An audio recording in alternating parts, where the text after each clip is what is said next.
ನಾನು ಈ ನಾಟಕದ ಸೂತ್ರಧಾರ ಅಂದ್ಕೊಂಡ್ರೇನು ಅಲ್ಲ, ಕೇವಲ ಕೃಷಕ. ನಾಥ ಅಂತ ಇಟ್ಕೊಳ್ಳಿ, ಆದಾಗ ಇಟ್ಕೊಳ್ಳಿ, ಆದರೆ ನಿಜವಾದ ಸೂತ್ರಧಾರ ಹೇಳಿದ್ದ. ನಾನು ಇಲ್ಲಿ ಸಾಮಾನ್ಯರು.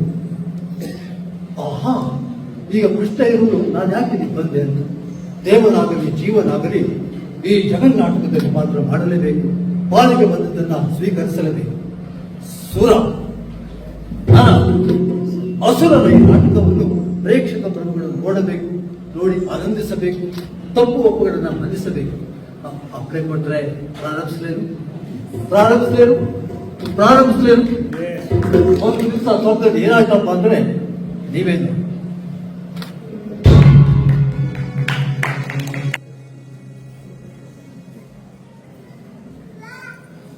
ಹೇಳಿಕೊಳ್ಳುವುದಕ್ಕೆ ಇದು ಸ್ವರ್ಗ, ನಾನು ಸ್ವರ್ಗಾಧಿಪತಿ. ಯಾರಿಗೆ ಬೇಕು ಈ ಇಂದ್ರ ಪದವಿ? ಹಾಗೆಂದು ಕೈ ಒಡ್ಡಿದವರಿಗೆಲ್ಲ ಹೊಡುವುದಕ್ಕೆ ಈ ಪದವಿಯೇನು ಸುಮ್ಮನೆ ಬಂದಿದ್ದಲ್ಲ ನನಗೆ. ಶತಯಾನುಗಳ ಮುಂದೆ ಕುಳಿತು ಬೆವರು ಹರಿಸಿ ಗಳಿಸಿದ್ದು. ಆದರೂ ಈ ಲೋಕದ ಜನರಿಗೆ ನನ್ನ ಬಗ್ಗೆ ಗೌರವವೇ ಇಲ್ಲ. ಈ ಇಂದ್ರ ಪದವಿಯ ಎತ್ತರ ಬಿತ್ತರಗಳೇ ತಿಳಿದಿಲ್ಲ. ಅವರು ಸೊಲ್ಲು ತೆಗೆದರೆ ತ್ರಿಮೂರ್ತಿಗಳ ಹೆಸರೇ ಬರುತ್ತದಲ್ಲ. ಅವರಿಗಿಷ್ಟು ಮರ್ಯಾದೆ ಯಾಕಂತ ಕೇಳ್ತೇನೆ ನಾನು. ಆ ಬ್ರಹ್ಮ ಸೃಷ್ಟಿಯೊಂದನ್ನು ಮಾಡುತ್ತಾ ಕೂತರಾಯಿತು ಅವನ ಕೆಲಸ. ಹೋಗಿ ಸೃಷ್ಟಿಸಿದ್ದಕ್ಕಿಷ್ಟು ಮರ್ಯಾದೆ ಅವನಿಗೆ ಎಂದು ತಿಳಿಯೋಣ. ಆ ವಿಷ್ಣು ಲೋಕ ನಡೆಸುವನಂತೆ. ಸರಿ, ಅಗ್ಗದ ಮೇಲೆ ನಡೆಸುವ ಡೊಂಬರಾಟಕ್ಕಾದರೂ ಸಲ್ಲಲಿ. ಅವನಿಗಿಷ್ಟು ಶಿಲ್ಲೆ ಚಪ್ಪಾಳೆ. ಆದರೆ ಆ ಶಿವ ಕೊಲ್ಲುವವ. ಭೂಮಿಯಲ್ಲಿ ಹುಟ್ಟಿದವರೆಲ್ಲ ಲಯವಾಗಲೇಬೇಕು ಅಂತಾದರೆ ಈ ಲಯಕಾರಕ ಕಡಿದು ಗುಡ್ಡೆ ಹಾಕುವುದೇನು? ಸ್ಮಶಾನಕ್ಕೆ ಹೋಗಿ ಬೂದಿ ಬಳಿಸಿಕೊಳ್ಳುವವರಿಗೆಲ್ಲ ದೊರೆಯುತ್ತಿರುವ ಈ ಮರ್ಯಾದೆ ಸಂಪೂರ್ಣ ಧರ್ಮಕ್ಕೆ. ಈ ಅನ್ಯಾಯವನ್ನು ಕಂಡು ಸುಮ್ಮನಿರುವುದೇ. ಇವತ್ತೊಂದು ನಿರ್ಣಯ ಆಗಲೇಬೇಕು. ನಾನು ಆ ಶಿವನೋ ಎಂದು ಇಲ್ಲಿ ಕೂತರೆ ಆಗುವುದಿಲ್ಲ. ಅದೆಲ್ಲ ನೇರ ಕೈಲಾಸಕ್ಕೆ ಹೋಗುತ್ತೇನೆ. ಅವನನ್ನು ಹಿಡಿದು ಗಟ್ಟಿಸಿ ಕೇಳುತ್ತೇನೆ, ಏನಿದೆ ನಿನ್ನಲ್ಲಿ ಅಂತ ವಿಶೇಷ ಎಂದು. ನಿನ್ನ ಸ್ಥಾನದಲ್ಲಿ ನಾವು ಕುಳಿತರೆ ತಡೆಯವರು ಯಾರಿದ್ದಾರೆ ಎಂದು. ವಜ್ರಾಯುಧವನ್ನು ಇಳಿದಾಗಿದೆ, ಇನ್ನು ತಡಬೇಕೆ? ಮತ್ತೆ ಎಬ್ಬಿಸುವ ಯಾವುದನ್ನು ನಡೆ, ಹೋಗುವ ಕೈಲಾಸಕ್ಕೆ.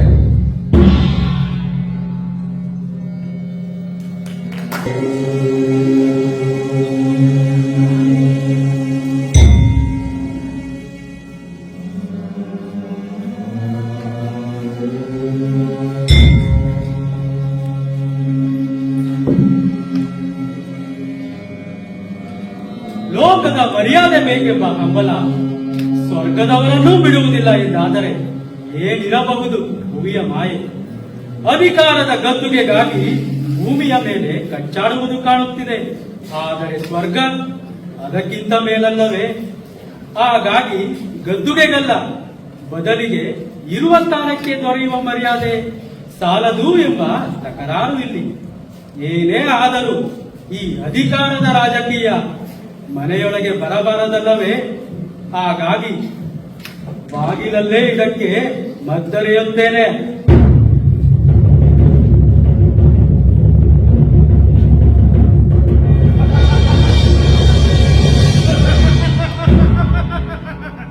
ಬಾಗಿಲಲ್ಲೇ ಮತ್ತೆರೆಯುತ್ತೇನೆ, ಬಾಗಿಲಲ್ಲೇ ಮತ್ತೆರೆಯುತ್ತೇನೆ.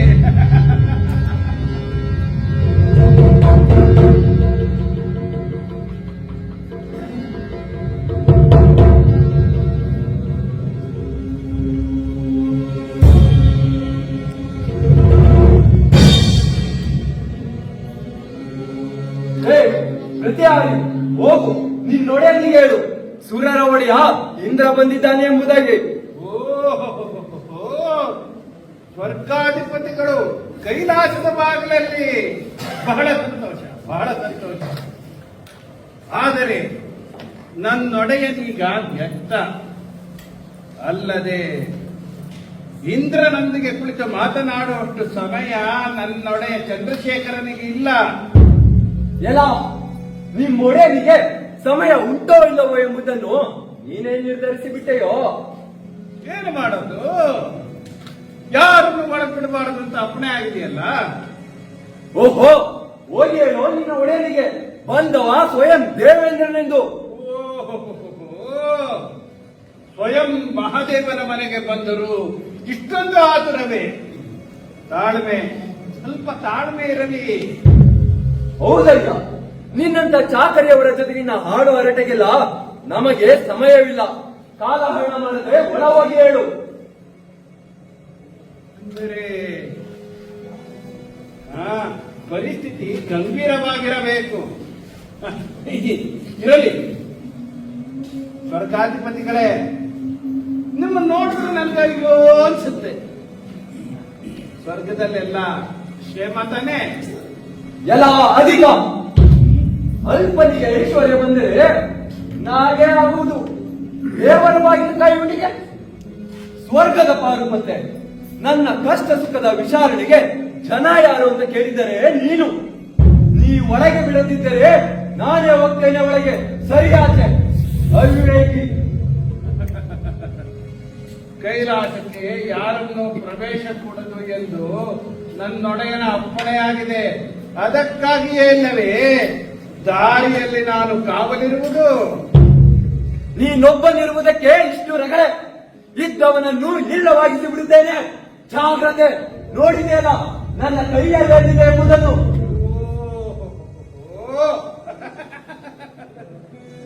ಶೂಲಕ್ಕೆ ಹೆದರಲಿಲ್ಲ, ತ್ರಿಶೂಲಕ್ಕೆ ಹೆದರಲಿಲ್ಲ, ಮುದ್ಕರಕ್ಕೆ ಹೆದರಲಿಲ್ಲ, ಪಿನಾಕಿಗೆ ಹೆದರಲಿಲ್ಲ. ಏನ ಈ ನಿಮ್ಮ ವಜ್ರಕ್ಕೆ ಹೆದರ್ತೀನಿ ನಾನು? ನಿನ್ನ ಸೊಕ್ಕು ಸಾಮಾನ್ಯಕ್ಕಿಲ್ಲ. ಅದನ್ನಿವತ್ತು ಮುರಿಯದೆ ನಾ ಬಿಡಲಿಕ್ಕಿಲ್ಲ. ಮಾತಿನಲ್ಲಿ ತಿವಿದರೆ ನಿನ್ನ ಜೀವ ಹೋಗುವುದಿಲ್ಲ. ಬಿಸಿಯಾಗಿ 4 ಕಾಸಿದರೆ ಸರಿಯಾದೀತು. ಅದು ಸರಿನೇ. ನಮಗೂ ಈ ಕೈಲಾಸದಲ್ಲಿ ಹಿಮವತ್ ಪರ್ವತದಲ್ಲಿ ಕೂತು ಕೂತು ಚಳಿಗೆ ಮೈಯೆಲ್ಲ ಚಳಿಗಟ್ಟು ಹೋಗ್ಬಿಟ್ಟಿದೆ. ನೀವು ಕಾಸ್ತೀರಿ ಅಂತಾರೆ ನಾವ್ಯಾಕೆ ಬೇಡ ಅನ್ನೋಣ? ಅದೇನು ಕಾಸ್ತೀರ ಕಾಸು. ಎಲ್ಲ ಪಾಪಿ, ಇನ್ನು ನಿನ್ನ ಬಿಟ್ಟೇನೋ?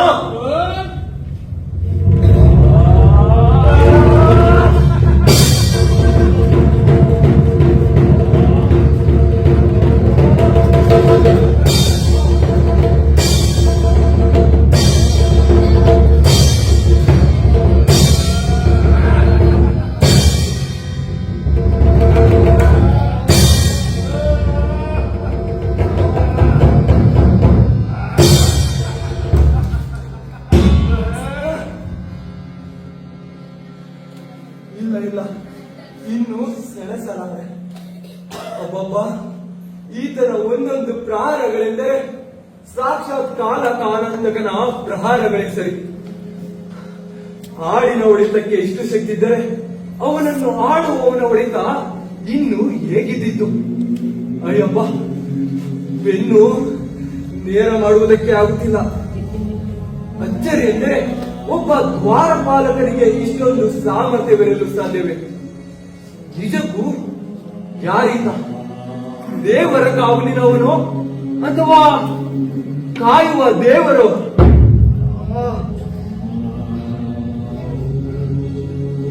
ಪುಣ್ಯಾತ್ಮ, ನಿನ್ನ ಹೊಡೆತಗಳಿಂದ ತಪ್ಪಿಸಿಕೊಂಡು ಇಂದು ನಾವು ಉಳಿದಿದ್ದೇ ಹೆಚ್ಚು.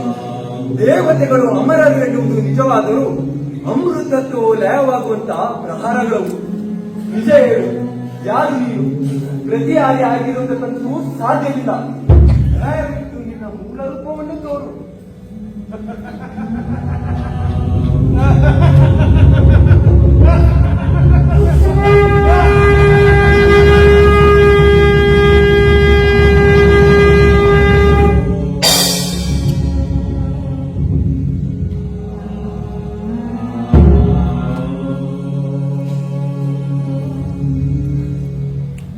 ಭಗವಾನ್, ಇದೇನು ಪರೀಕ್ಷೆ ನಿಲ್ಲದು? ಕಾಲರುದ್ರನ ಪ್ರಕೋಪವನ್ನು ಈ ಬಡಾಯಿಂದ ತಡೆದುಕೊಳ್ಳಲು ಸಾಧ್ಯವೇ?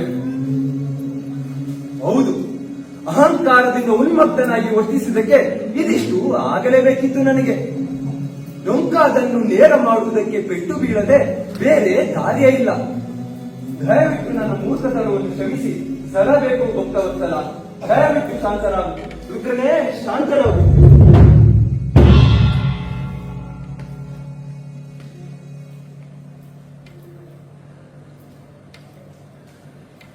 ಭಗವಂತ,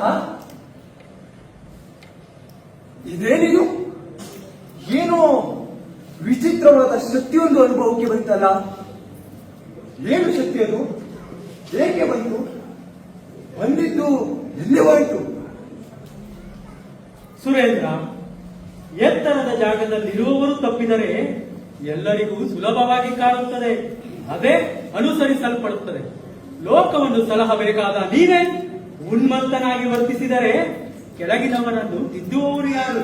ಹಾಗೆಂದೇ ನಿನ್ನ ಮೇಲೆ ಕೋಪಗೊಂಡೆ. ಆದರೆ ಒಮ್ಮೆ ಮೂಡಿದ ಕ್ರೋಧವನ್ನು ಮತ್ತೆ ಒಳಗೆ ಅಡಗಿಸಿಕೊಳ್ಳುವುದು ಆಗದಮ್ಮ. ಅದಕ್ಕೊಂದು ಹೊರದಾರಿಯನ್ನು ಕಲ್ಪಿಸದಿದ್ದರೆ ಎದುರಿನದ್ದನ್ನು ಬಿಡಲು ತೊಡಗುತ್ತದೆ. ಹಾಗಾಗಿ ನನ್ನ ಹಣೆಗಣ್ಣಿನಿಂದ ಚಿಮ್ಮಿದ ಆ ಕ್ರೋಧ ಶಕ್ತಿಯು ಭೂಮಿಯೆಡೆಗೆ ಸಾಗಿದೆ. ಛೇ, ನಾನೆಂತ ಅವಿವೇಕದ ಕಾರ್ಯ ಎಸಗಿದೆ. ಕ್ರೋಧ ಮೂಲದಿಂದ ಹುಟ್ಟಿದ ಶಕ್ತಿಯು ಲೋಕಕ್ಕೆ ಏನು ಮಾಡಿತೆಂಬುದನ್ನು ಊಹಿಸುವುದು ಕಷ್ಟವಿಲ್ಲ. ಆದರೆ ಇದಕ್ಕೆ ನಾನು ಕಾರಣನಾದೇನಲ್ಲ. ಈಗೇನು ಮಾಡಲಿ ಭಗವಂತ? ಲೋಕಕ್ಕೆ ಕಂಟಕ ಬಂದಿದ್ದೆ. ಆ ಶಕ್ತಿಯು ಹೊರಟಿದ್ದು ನನ್ನಿಂದಲೇ ಆದರೂ ಅದು ಶಮನಗೊಳ್ಳುವುದಕ್ಕೆ ತನ್ನನ್ನು ಹೇಗೆ ಮಾರ್ಪಾಡಿಸಿಕೊಳ್ಳುತ್ತದೆ ಎಂಬುದನ್ನು ನಾನು ಕಾದು ನೋಡಬೇಕಷ್ಟೇ. ತಾಮಸಿ ಶಕ್ತಿಯೊಂದು ಆವಿರ್ಭವಿಸುವ ಸೂಚನೆ ಎಂದೇ ತಿಳಿಯಬೇಕಿದೆ ದೇವೇಂದ್ರ. ದಕ್ಷಿಣ ಸಮುದ್ರದ ತಡಿಯಲ್ಲಿ ಏನೋ ಸಂಚಲನದ ಲಕ್ಷಣಗಳಿವೆ. ಕಾದು ನೋಡೋಣ ಏನದು ಎಂಬುದನ್ನು. ನೀನೀಗ ತೆರಳು ನಿನ್ನ ಪುರದೆಡೆಗೆ. ಆಗಲಿ ಮಹಾದೇವ, ನಮೋ ನಮಃ.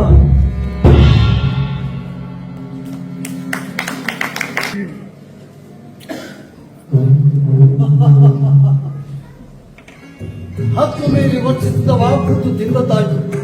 ಇಲ್ಲಿಗೆ ಕಥೆ ಮುಗಿತು ಎಂದು ಭಾವಿಸಬೇಕು. ಈಗ ಆರಂಭ. ದೃಢನಯದಿಂದ ಚುಮ್ಮಿದ ಶಕ್ತಿಯು ತನ್ನನ್ನು ಶಮನಗೊಳಿಸುವುದಕ್ಕಾಗಿ ಸಾಗರದ ಆಳಕ್ಕೆ ಇಳಿಸುತ್ತದೆ. ಆದರೆ ರುದ್ರ ಕೋಪವು ಅಷ್ಟು ಸುಲಭವಾಗಿ ಆಗುವುದೇ? ಆ ಶಕ್ತಿಯು ತೇಜೋವಂತವಾದ ಶಿಶುವಿನ ರೂಪ ತಾಳಿ ಸಮುದ್ರದಲ್ಲಿ ತೇಲುತ್ತದೆ. ಹೇಗೆ ದೈವಿಕ ಶಕ್ತಿಯಿಂದ ಹುಟ್ಟಿದ ಆ ಮಗುವಿಗೆ ಮುಂದೆ ಯಾರು? ಅಲ್ಲೊಬ್ಬ ಕಾಣುತ್ತಿದ್ದ ಸಮುದ್ರದ ಏನನ್ನು ಹುಡುಕುತ್ತಿದ್ದ. ಏನದು?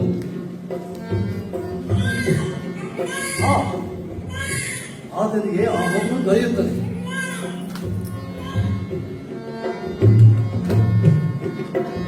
ಆತ ಸಮುದ್ರದ ರಾಜ. ಈ ಸಮುದ್ರದ ತೀರದ ಬೇಟೆಗಾರರಿಗೆಲ್ಲ ಆತನೇ ರಾಜ. ಈ ಶಿಶುವಿಗೆ ಮುಂದೆ ಮುಂದೆ ಹೇಗೆ ಇರುತ್ತದೆ ಎಂಬುದನ್ನು ನೋಡುವುದಕ್ಕಾಗಿ ನಾವು ಆ ಸಮುದ್ರ ರಾಜನನ್ನು ಹಿಂಬಾಲಿಸಿ ಹೋಗೋಣ.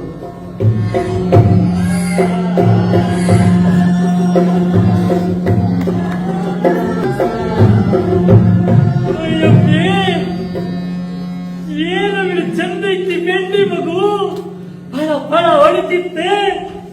ಇಂಥ ಮಗಿನ ನಾ ಎಲ್ಲೂ ನೋಡೇ ಇಲ್ಲ. ಇಷ್ಟು ಚಂದದ ಮಗಿನ ಸಮುದ್ರಕ್ಕಂತ ಕಣ್ಣಿಗೆ ಪಾಪಿಗಳ ಅವರೆಲ್ಲ ಮನುಷ್ಯ ಕೇಳಿದ್ರೆ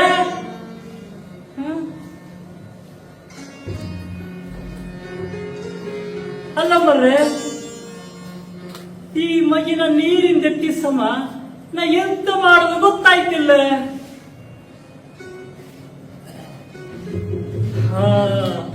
ಹೌದು, ಇದೇ ಸರಿಯಾಯ್ತು. ಈ ಮಗಿನ ನಾವು ಮನೆ ತಕ್ಕ ಹೋದೆ.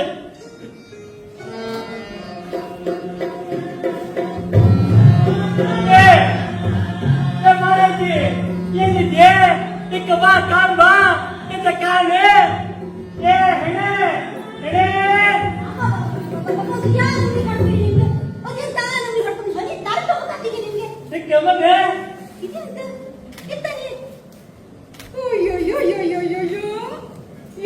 ಮನೆ ಚಂದಿದ್ದೆ ಬಾರಿ ಸಾಕು. ಇದೆಂತ ಯಾರು ಕೊಟ್ಟದ್ದು ನಿಮ್ಗೆ? ಯಾರು ಬರೀ ತಕ್ಕ ಬಂದದ್ದು ನೀವು? ಇದು ತಕ್ಕ ಯಾರು ಹೇಳಿ ನಿಮ್ಗೆ? ಇದೆಂತ ಹೆಣ್ಣ ಗಂಡ? ಉಸಿರು ತಕ್ಕಬೈತಿ. ನಾ ಪ್ಯಾಟ ಬದಿ ಹೋಗಿದ್ದ ಮೀನ್ ತರೋದಕ್ಕೆ ಆ ಮೀನ್ ಬುಟ್ಟಿಯಾಗಿತ್ತು. ನಾವು ನೋಡಿ ಯಾಕ ಬಂದೆ.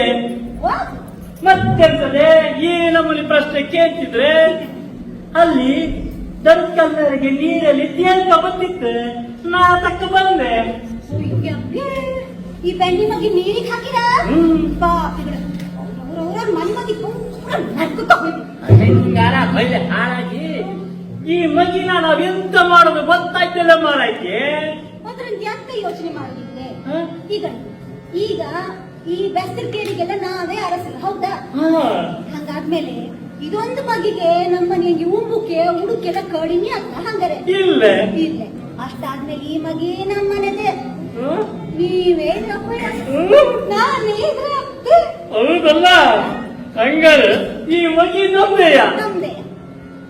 ಹತ್ತರಿ ಈ ಗಂಡಿಗೆ ಏನಂತ ಹೆಸರು ಕಲ್ತ್ಕೊಂಡಿದೆ? ಎಂತ ಹೇಳ್ತಾರದೆ?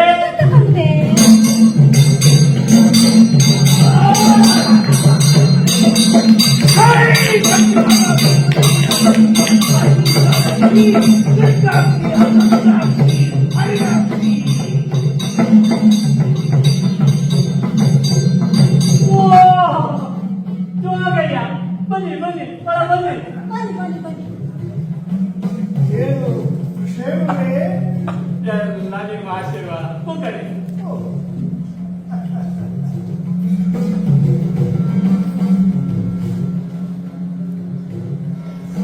ಶಿಶು ಹುಟ್ಟಿದ್ದು ಸಮುದ್ರ ರಾಜನಲ್ಲಿ ಅಲ್ಲ, ಸಮುದ್ರದಲ್ಲಿ.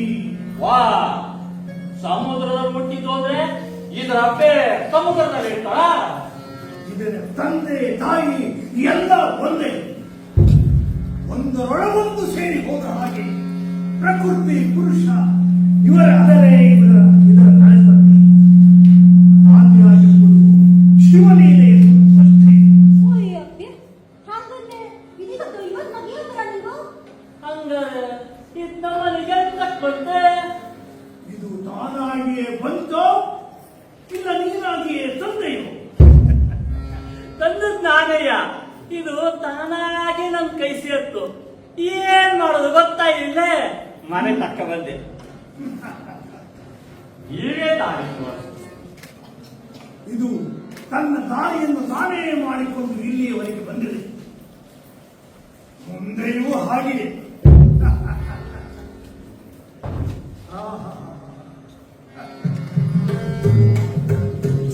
ಮಗು ಎಷ್ಟು ಮುದ್ದಾಗಿದೆ.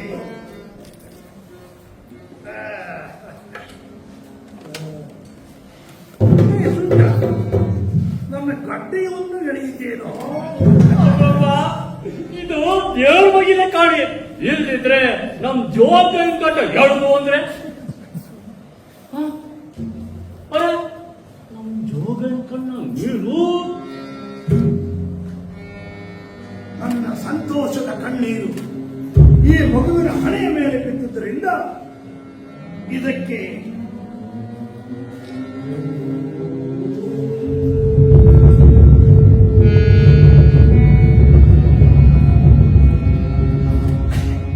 ಇದಕ್ಕೆ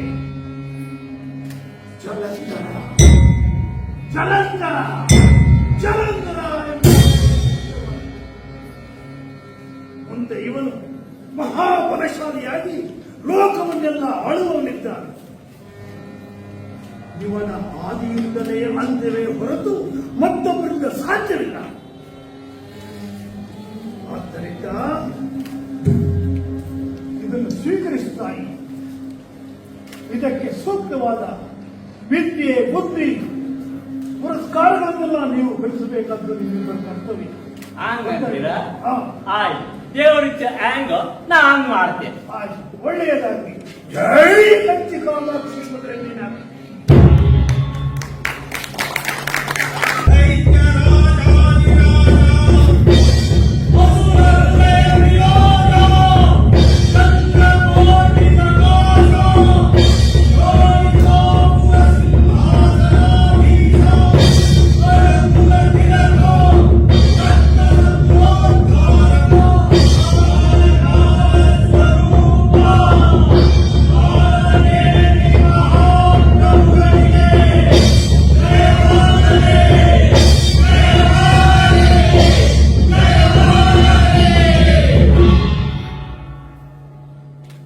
ಮಂತ್ರಿಗಳೇ, ಆ ಪುರಪ್ರಮುಖರ ವಿಷಯ ಏನಾಯಿತು?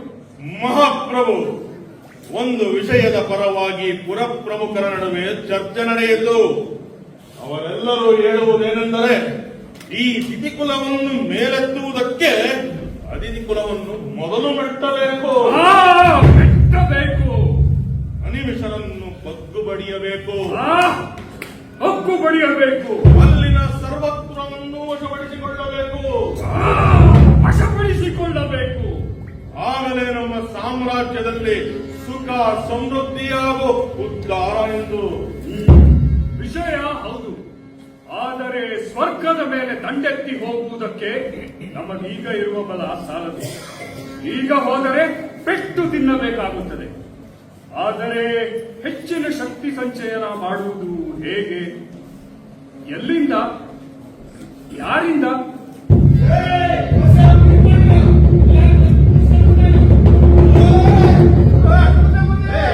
ಯಾರು ನೀನು? ಇಲ್ಲಿ ಹಾಕೋ ಬಂದೆ? ಇದೇ ಸಲ ಹೆಂಗ್ ಕರಿತೀರಿ? ನನ್ನ ಹೆಸರು ಕುಂಕೇತ ಅಂತ. ಹಾ, ನಮ್ ಸಾಮ್ರಾಜ್ಯದ ಗಡಿಪಾಕ್ಲಿಲ್ವಾ, ಅದನ್ನ ಕಾಯಕ್ಕೆ ನಿಮ್ಗೊಂದು ವಿಷಯ ಹೇಳ್ಬೇಕಲ್ವ ಅಂತ ಬಂದೆ. ಹೇಳು ಮತ್ತೆ. ನಮ್ ಗಡಿಪಾಕಕ್ಕೆ ಅವಕ್ಕೆ ಆ ದಾಸೆಯ ಬಂದ್ಬಿಟ್ಟೈತೆ. ನಾನು ಮಹಾರಾಜ ತಾವು ಮಾತಾಡ್ಬೇಕು, ಒಳಗಿದ್ದಾರೆ ಅಂತ ಕೇಳ್ತೈತೆ. ಯಾರವರು? ನಾನದರೇನು? ಅದೇ ಚಿಕ್ಕ ಟಿಂಗ್ ಅಂತ ಬರ್ತಿದ್ದಲ್ಲ, ಅದೇ ನಾನು ಎಲ್ಲಿಂದ ಬಂದೀಯಪ್ಪ ಅಂತಂದ್ರೆ ಸಮುದ್ರ ತಾವದಿಂದ ಬಂದಿದ್ದೀನಿ. ಅದು ತಾವ ಸಣ್ಣ ಬುದ್ಧಿಯವರದ, ಅದು ನಿಮ್ಗೆ ಆಯ್ತದ ಹಂಗೆ ಹಿಂಗೆ ಅಂತ ಏನೋ ಮಕ್ಕಳು ಬಡಬಡಸ್ತೈತೆ. ಯಾರಿಗೂ ಸಣ್ಣ ಬುದ್ಧಿ ಅಂದದ್ದು? ಅಯ್ಯ, ನನಗೆ ಗೊತ್ತಾ ಅವಯ್ಯ ಹಂಗೆ ಹೇಳ್ತಿತ್ತು. ಈಗ ನೀವೇ ಹೇಳ್ತಲ್ವಾ ಅದೇನೋ ಸಣ್ಣ ಬುದ್ಧಿ ಸಮೃದ್ಧಿ ಹಂಗೆ ಹಿಂಗೆ ಅಂತ. ನೀವು ಮೂರನೇ ಅದನ್ನ ಯಾಕಂದ್ರೆ ಮುಂದಿರಿ ಹೋಗು, ಅವನ್ನ ಗೌರವದಿಂದ ಕರ್ಕೊಂಡ್ ಬಾ. ಹಂಗತ್ತೀರಾ? ಸರಿ.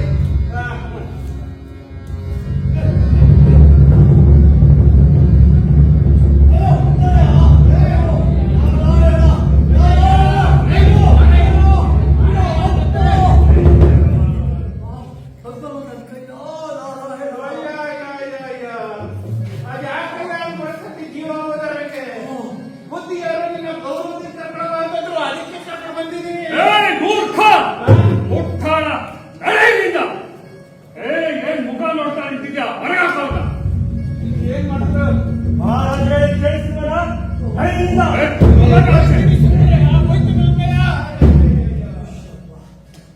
ಕ್ಷಮಿಸಬೇಕು ಪೂಜ್ಯರೇ, ನಮ್ಮ ಸಾಮ್ರಾಜ್ಯದ ಜನಪದರು ಹೇಗೆ ಎಂಬುದು ನಿಮಗೆ ತಿಳಿದಿದೆಯಲ್ಲ. ಹುಷಪ್ಪ, ಇವದೇ ಕೊನೆ ದಿನ ಅಂತ ತಿಳ್ಕೊಂಡಿದ್ದೆ. ಆ ಎಷ್ಟು ಗಟ್ಟಿಯಾಗಿ ಹಿಡಿದ ಕೈ ಅಂದ್ರೆ ಇನ್ನು ಏನೇನು ಕಾಣಬೇಕಾಗಿದೆಯೋ ಏನು ಗೊತ್ತಿಲ್ಲ ನನಗೆ. ಹಾಗೆಲ್ಲ ಹೆದರಬೇಡಿ, ದಯವಿಟ್ಟು ಕುಳಿತುಕೊಳ್ಳಿ. ಸುಧಾರಿಸ್ಕೊಳ್ಳಿ. ಅಂದ್ಹಾಗೆ ನೀವು ನಮ್ಮಲ್ಲಿವರೆಗೆ ಬಂದಿದ್ದು ಸಂತೋಷದಷ್ಟೇ ಆಶ್ಚರ್ಯವನ್ನು ತಂದಿದೆಯಲ್ಲ. ನಾನು ಬಂದಲ್ಲಿಗೆ 3 ವರ್ಷಗಳಿಗಿಂತಲೂ ಹೆಚ್ಚು ಕಾಲದ ಇರುವವನಲ್ಲ. ಹಾಗಾಗಿ ನೇರವಾಗಿ ವಿಷಯಕ್ಕೆ ಬಂದು ಬಿಡುತ್ತೇನೆ. ಲೋಕಕ್ಕೆಲ್ಲ ಒಳ್ಳೆಯದನ್ನು ಮಾಡುವ ಕೆಲಸ ನನಗೆ ವಹಿಸಲಾಗಿದೆ. ಅದು ನೀವು ಗೊತ್ತಿದೆ ನನಗೆ. ನಿಮ್ಮ ಕುಲಕ್ಕೆ ಉದ್ಧಾರ ಆಗಬೇಕಾದರೆ ನೀವೀಗ ಉತ್ತರಾಧಿಕಾರಿ ಒಬ್ಬ ಬೇಡವೇ? ನಿಮ್ಮ ಮಾತು ನಿಜ. ಆದರೆ ನನಗಿರುವುದು ಒಬ್ಬಳೇ ಮಗಳು ಕುಂದಾದೇವಿ. ವಂಶೋದ್ಧಾರಕ್ಕಾಗಿ ಬೇರಾವ ಸಂತಾನವೂ ಇಲ್ಲ. ಮಗಳಿಗೆ ಸುಮರ್ಥನಾದ ಅಳಿಯ ಸಿಕ್ಕರೆ ಬಂದರೆ ಅವನು ನನ್ನ ಉತ್ತರಾಧಿಕಾರಿ ಎನಿಸಿಕೊಳ್ಳುತ್ತಾನಲ್ಲವೇ? ಅಲ್ಲವೇ? ಹೌದು. ಆದರೆ ಯಾರಿದ್ದಾರೆ ದೈತ್ಯ ಕುಲತಿಲಕ ಕಾಲನೇಮಿಯ ಅಳಿಯ ಎನಿಸಿಕೊಳ್ಳುವಂತಹ ಸಮರ್ಥರು? ನನ್ನ ದೃಷ್ಟಿಯಲ್ಲಂತೂ ಯಾರೂ ಇಲ್ಲ. ಅದನ್ನೇ ತಿಳಿಸಲು ನಾನು ಬಂದಿದ್ದೇನೆ. ಕಡಲ ತಳಿಯ ಊರಿನಲ್ಲಿ ಸಮುದ್ರರಾಜನಿಗೆ ಜಲತರ ಈಶ್ವರನ ಕಣ್ಣಿನಿಂದ ಹುಟ್ಟಿದನಾದ್ದರಿಂದ ಅವನು ಶಕ್ತಿ ತಿಮ್ಮಂತನಾಗಿದ್ದ.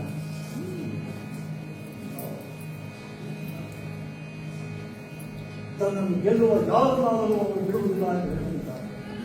ಅವನು ಸಮರ್ಥನಾಗಿದ್ದಾನೆ. ರಕ್ಕಸರ ಸಕಲ ವಿದ್ಯೆಗಳನ್ನು ತಮ್ಮ ಗುರುಗಳಾದ ಶುಕ್ರಾಚಾರ್ಯರಿಂದ ಧಾರೆಯಲ್ಲಿದ್ದಾನೆ. 3 ಲೋಕಗಳನ್ನು ಆಡುವ ಸಾಮರ್ಥ್ಯವಿದೆ. ಹಾಗಾಗಿ ಅನುಮಾನವೇ ಬೇಡ. ಹೌದೇ ಪೂಜ್ಯರೇ? ಆದರೆ ಆತ ರಕ್ಕಸ ಕುಲದಲ್ಲಿ ಹುಟ್ಟಿದವನಲ್ಲ ಎಂದಾದರೆ ಈ ವಿವಾಹವನ್ನು ಒಪ್ಪಿಯಾನೆ? ಒಪ್ಪುತ್ತಾನೆಂಬ ನಂಬಿಕೆ ಇದೆ. ಏಕೆಂದರೆ ಅವನು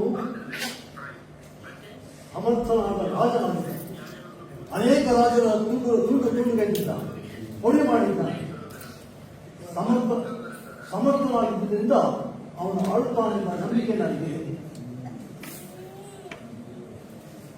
ಆಗದಂತೆ ಸ್ವಾಮಿ.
ಮಹಾರಾಜರು ಇವತ್ತಿಂದ 15 ದಿವಸಕ್ಕೆ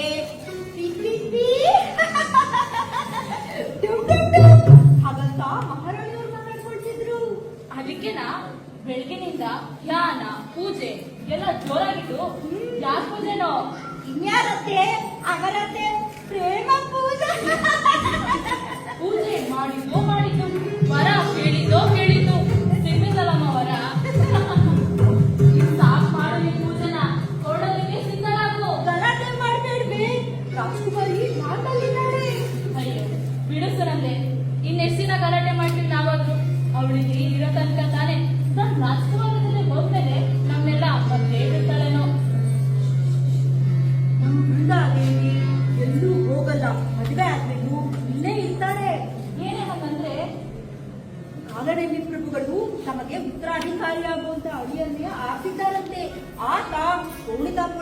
ಸಿಂಹಾಸನವನ್ನು ಏಳುವವರಂತೆ. ಹಾಗಾಗಿ ನಮ್ಮ ವೃಂದೆ ಇನ್ನು ಮುಂದೆ ಶೋಣಿತಾಪುರದ ಅರಸಿ. ನಮ್ ಮುಂದೆಯ ಅರಸ ಹೇಗಿದ್ದಾರಂತ ಗೊತ್ತೇನೆ? ರೂಪದಲ್ಲಿ ಕಾಮನಂತೆ, ಶೌರ್ಯದಲ್ಲಿ ಸಿಂಹನಂತೆ, ಸಮುದ್ರದ ಮಗನಂತೆ, ವೀರನಂತೆ, ಗಂಭೀರನಂತೆ. ಅಯ್ಯೋ ಪಾಪ. ಹಾಗಾದ್ರೆ ನಮ್ ಮುಂದೆಗೆ ನನಗೆ ಬೇಕಾದಂಗೆ ಗಂಡನನ್ನ ಕುಣಿಸೋದಕ್ಕೆ ಆಗೋದಿಲ್ವೇನೋ? ನಮ್ಮ ಗಲಾಟೆಯಿಂದ ಬೃಂದಾದೇವಿ ತಪಸ್ಸಿಗೆ ಭಂಗ ಆಗ್ಬಿಟ್ರೆ ಬಿಡು ಸುನಂದೆ, ನೀ ಎಷ್ಟೇ ರಂಪಾಟ ಮಾಡಿದರೂ ನನ್ನ ಸ್ಥಾನವನ್ನು ಭಂಗಗೊಳಿಸಲಾಗಲಿಲ್ಲ. ನಾನಾಗೆ ಹೇಳುವವರೆಗೂ ನೀವೆಲ್ಲ ಕಾಯಲೇಬೇಕಾಯ್ತು.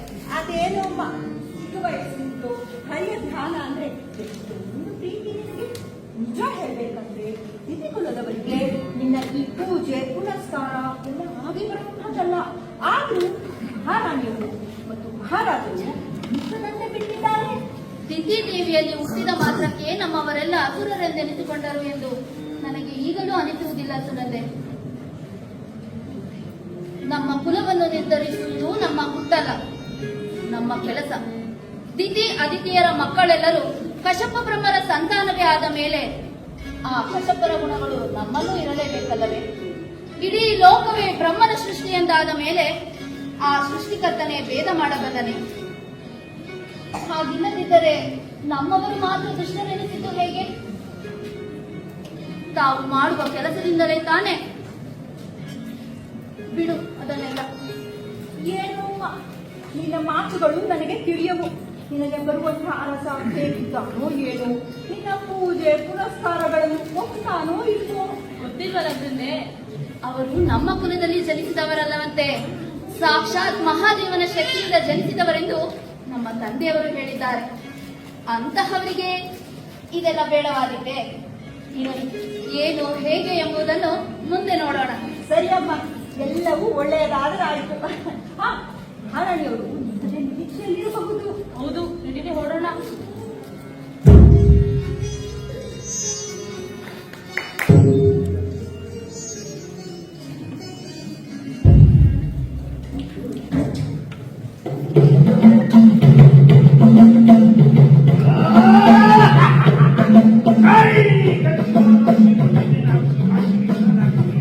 ದುರ್ಗಾಕ್ಷಿ, ಕಮಲಾಕ್ಷಿ, ರುದ್ರಾಕ್ಷಿ.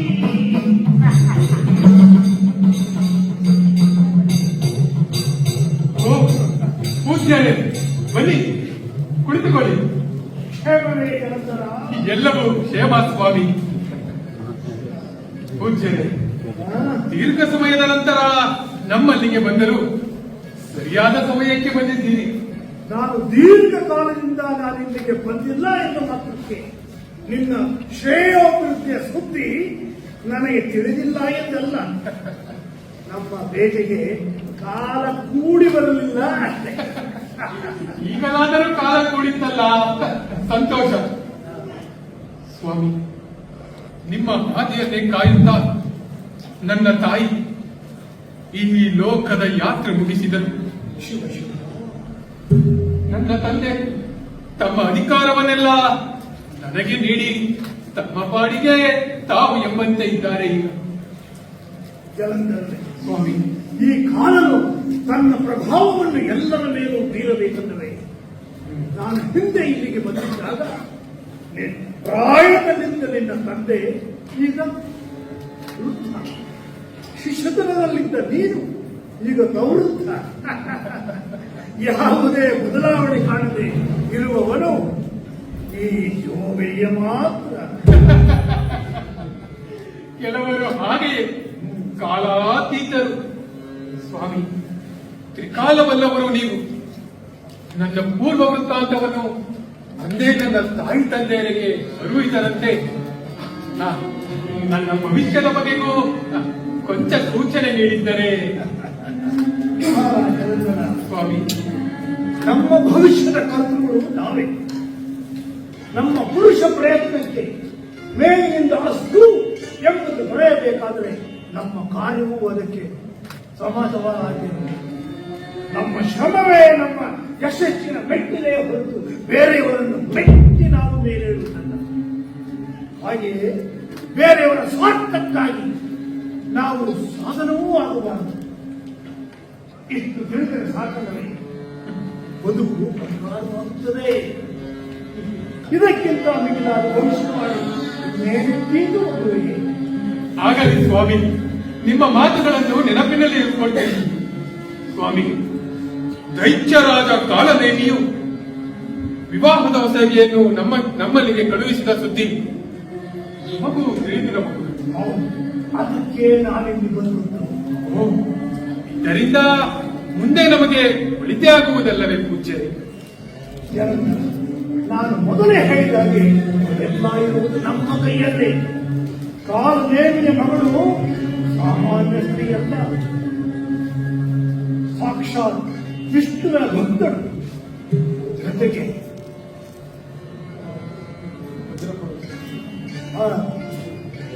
ತನ್ನ ಪಾವಿತ್ರದ ಗುಣದಿಂದ ನಿನಗೆ ವಜ್ರ ಕವಚವಾಗಬಲ್ಲಳು. ಏನು ವಜ್ರ ಕವಚವೇ? ಏನು ಸ್ವಾಮಿ ಹಾಗೆಂದರೆ? ಹೌದು, ಎಲ್ಲಿಯವರೆಗೆ ತಾನು ಪತಿವ್ರತೆಯಾಗಿ ಉಳಿಯುವೆನೋ ಅಲ್ಲಿಯವರೆಗೆ ನನ್ನ ಪತಿಗೆ ಸಾವಿಲ್ಲ, ಸೋಲಿಲ್ಲ ಎಂಬುದಾಗಿ ಜಗನ್ಮಾತೆಯಿಂದ ಆಶೀರ್ವಾದವನ್ನು ಪಡೆದಿದ್ದಾಳೆ. ಹಾಗಾಗಿ ಅವಳು ಸರ್ವಶ್ರೇಷ್ಠ ಎನಿಸುವಳು. ನಿಶಾಚರನ ಕುಲದಲ್ಲಿ ಹುಟ್ಟಿದ್ದರೂ ಸಹ ಸದಾಚಾರ ಸಂಪನ್ನೆ. ಕಮಲದ ಎಲೆಯ ಮೇಲಿನ ನೀರಿನಂತೆ ಹೇಳು. ನಿನ್ನ ಮಗುವು ಸಾಮಾನ್ಯದ್ದೇ, ಸಾಕ್ಷಾತ್ ಶಿವನ ಹಣಗಣ್ಣಿನ ಕೋಪ ಜ್ಯೋತಿಯೇ ನಿನ್ನ ಹುಟ್ಟಿನ ಮಗು. ಹಾಗಾಗಿ ನಿನ್ನ ಶಿವಭಕ್ತಿ ಆಕೆಯ ವಿಷ್ಣು ಭಕ್ತಿ ಎರಡೂ ಸೇರಿ ಒಂದಾಗಿ ಸೇರಿ ಹೋಗಿದ್ರೆ ಹೊರಹೊಮ್ಮುವ ಬಲ ಅಧಲ್ಯ ಅಮೂಲ್ಯವಾದದ್ದು. ಈ ಶಕ್ತಿಯು ಕೊಂಟಕಕ್ಕೂ ಸೈ, ಕೈಯ ಆಶೀರ್ವಾದಕ್ಕೂ ಸೈ. ಹಾಗಾಗಿ ಜಗದಲ್ಲಿ ಬೃಂದಗೆ ತಕ್ಕ ಪತಿಯನ್ನು ಇಸಿಕೊಂಡು ಶ್ರೇಯ ಒಬ್ಬರಿದ್ದೇನೆ. ಆಗಲಿ ಸ್ವಾಮಿ, ಒಳ್ಳೆಯದಾಗಲಿ. ಜೈ ಕಂಚಿ ಕಾಮಾಕ್ಷಿ ಮಧುರ ಮೀನಾಕ್ಷಿ.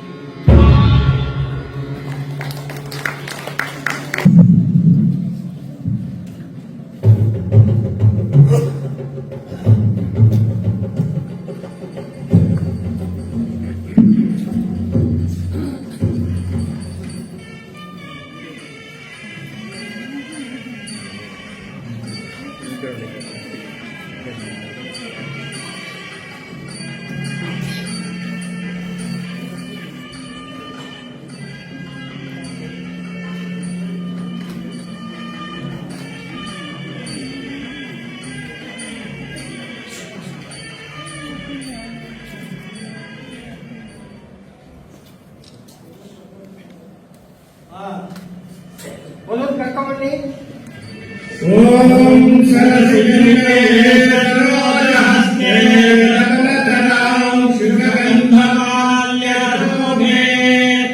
ಭಗವತಿ ನನ್ನಮೇ ಮನೋಜ್ಞೆ ತ್ರಿಭುವನಭೂತಿಕರಿ ಪ್ರಸೀದಮಹ್ಯಂ.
ಹಾಗೂ ದೊರೆ ಜಲಂಧರನ ವಿವಾಹಕ್ಕೆ ನೀವೆಲ್ಲರೂ ಸಾಕ್ಷಿಯಾಗಿದ್ದೀರಿ.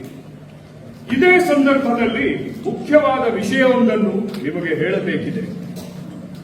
ಸುದೀರ್ಘ ಕಾಲದಿಂದ ಶೋಣಿತಾಪುರವನ್ನು ಆಳಿಕೊಂಡು ಬಂದಿರುವ ನನಗೆ ಈಗ ಪ್ರಾಯ ಸಂದಿದೆ. ದಿತಿಕುಲದ ಉದ್ಧಾರಕ್ಕಾಗಿ ನವ ಶಕ್ತಿಯೊಂದು ಬೇಕಿದೆ. ಲೋಕದಲ್ಲಿ ಶೌರ್ಯವಂತನೆಂದೇ ಪ್ರಖ್ಯಾತ ಆಗಿರುವ ಜಲಂಧರನು ಈ ಶೋಣಿತಾಪುರವನ್ನು ಆಳಬೇಕೆಂದು ನಮ್ಮ ಅಪೇಕ್ಷೆ. ಹಾಗಾಗಿ ಜಲಂಧರನನ್ನು ನನ್ನ ಉತ್ತರಾಧಿಕಾರಿ ಎಂದು ಘೋಷಿಸಿದ್ದೇನೆ. ಆತನ ಪಟ್ಟಬಂಧ ಇಂದೇ ನಡೆಯಲಿದ್ದು ರಕ್ಕಸ ಗುರುಗಳಾದ ಶುಕ್ರಾಚಾರ್ಯರು ಇದನ್ನು ನೆರವೇರಿಸಿಕೊಡಬೇಕೆಂದು ಕೇಳಿಕೊಳ್ಳುತ್ತೇನೆ. ಅಗತ್ಯವಾದ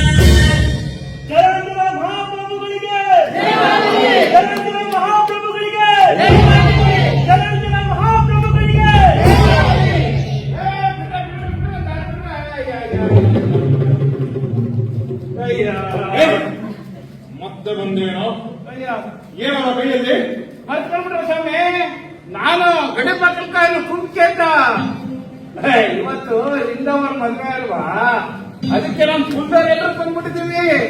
ಎಲ್ಲರೂ ಹೊಟ್ಟೆಗಿರಿ ಅಮ್ಕೊಂಡು ಹೊಟ್ಟೆ ಡುಮ್ ಅಂದಾಗಬೇಕು ಅಂದ್ಬಿಟ್ಟಿದೀವಿ. ಅದಕ್ಕೆ ಇಂದವರು ನಾವೇ ಸಣ್ಣ ಬುದ್ಧಿಯವ್ರನ್ನ ಮಾತಾಡ್ಸ್ಕೊಂಡು ಹೋಗುವ ಅಂತ ಬಂದಿ. ಊಟ ಮಾಡಿದ್ದಾಯ್ತಲ್ಲ ಓಡಿನು ಸುಮ್ಕೋಗಕ್ಕಂತ ಇಂದವರು ನೀವು ಕೊಡ್ಬೇಡವಾ, ಸಣ್ಣ ಬುದ್ಧಿಯವ್ರು ನೀವು ಕೊಡ್ಬೇಡವಾ.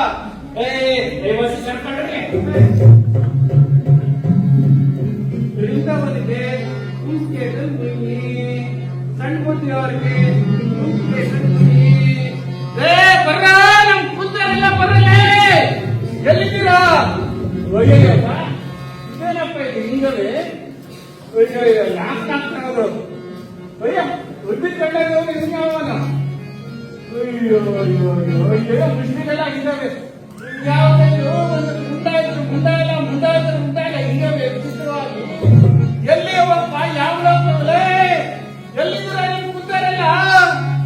ಏನಾದ್ರು ಮಾಡಿಬಿಡ್ತಾರ ಮಾಯಾನೇನ ಅವರು?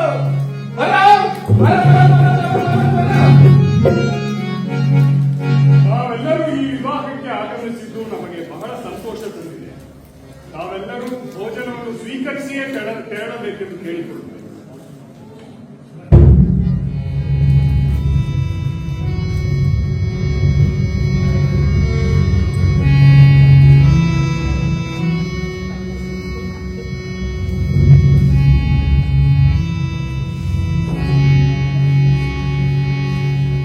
ಜಲಂಧರ, ಇಂದು ನನ್ನ ಮನದಿಚ್ಛೆ ಪೂರ್ಣಗೊಂಡಿದೆ.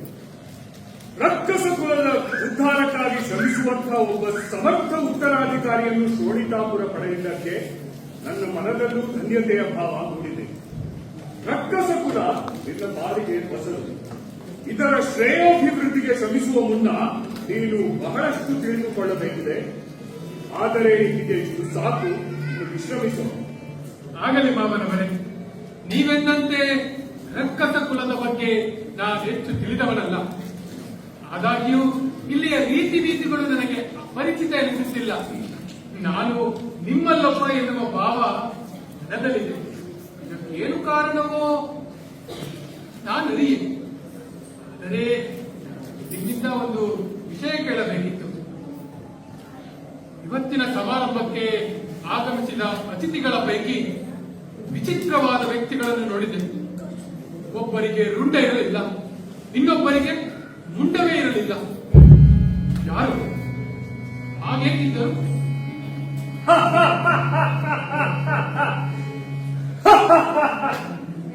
ನಾನು ಹೇಳಿದ್ದೇನಲ್ಲ ಮಗು, ನೀನಿನ್ನೂ ನಮ್ಮ ಕುಲದ ಬಗ್ಗೆ ತಿಳಿಯಬೇಕಾದ್ದು ಬಹಳಷ್ಟಿದೆ. ಸುರರೆಂದು ಕರೆಸಿಕೊಳ್ಳುವವರಿಂದ ನಮಗಾದ ಅನ್ಯಾಯ, ಸುರಾಸುರರು ಒಂದೇ ತಂದೆಯ ಮಕ್ಕಳಾದರೂ ನಮ್ಮನ್ನು ಮಾತ್ರ ಲೋಕದಲ್ಲಿ ಕೆಟ್ಟವರೆಂದು ಬಿಂಬಿಸಿತು. ಹಿರಿಯ ಹೆಂಡತಿ ದ್ವಿತೀಯ ಮಕ್ಕಳಾದರೂ ರಕ್ಕಸರಿಗೆ ಸ್ವರ್ಗವನ್ನು ನೀಡದೆ ಕಿರಿಯ ಹೆಂಡತಿ ಆದಿತ್ಯ ಮಕ್ಕಳಾದ ಸುರರಿಗೆ ಸ್ವರ್ಗವನ್ನು ನೀಡಿ ನಮ್ಮನ್ನು ಪಾತಾಳಕ್ಕೆ ತಳ್ಳಿತು. ನಮಗಾದ ಅನ್ಯಾಯ ಒಂದೆರಡೇ ಅಲ್ಲ. ಇವೆಲ್ಲವನ್ನು ಇನ್ನೊಮ್ಮೆ ಮಾತಾಡೋಣ. ನೀನು ವಿಶ್ರಮಿಸು, ನಾನು ವಿಶ್ರಮಿಸುತ್ತೇನೆ.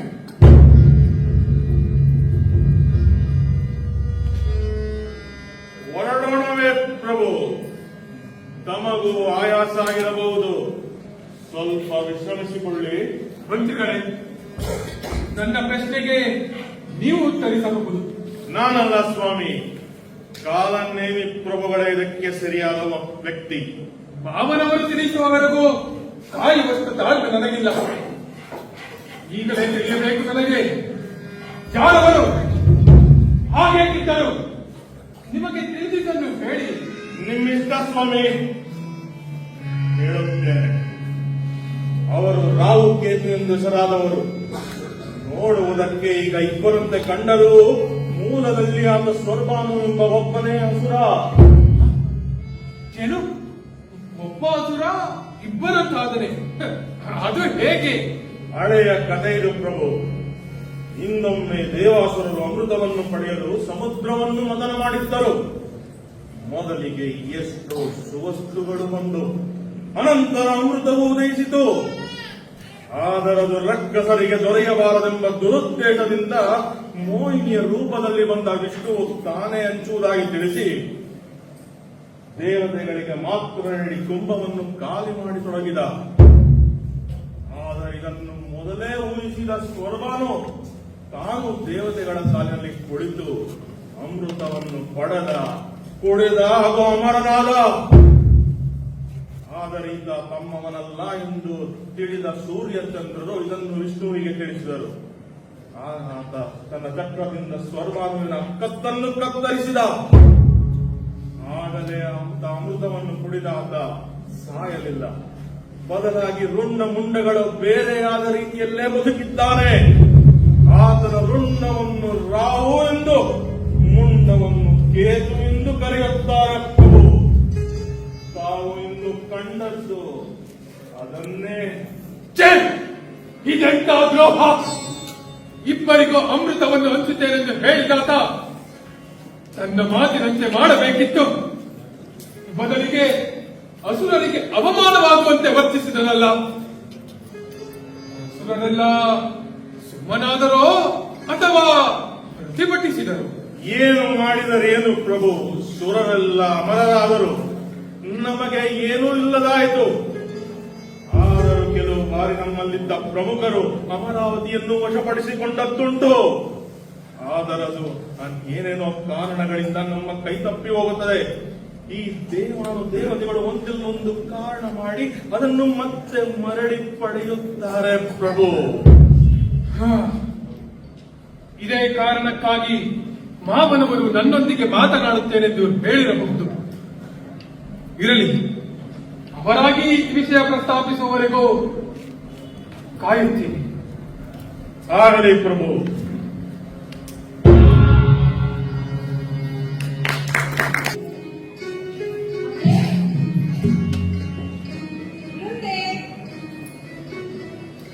ಏನ್ ಮಾಡ್ತಾ ಇದೀಯಾ? ಏನೂ ಇಲ್ಲ ಅಮ್ಮ, ಬನ್ನಿ.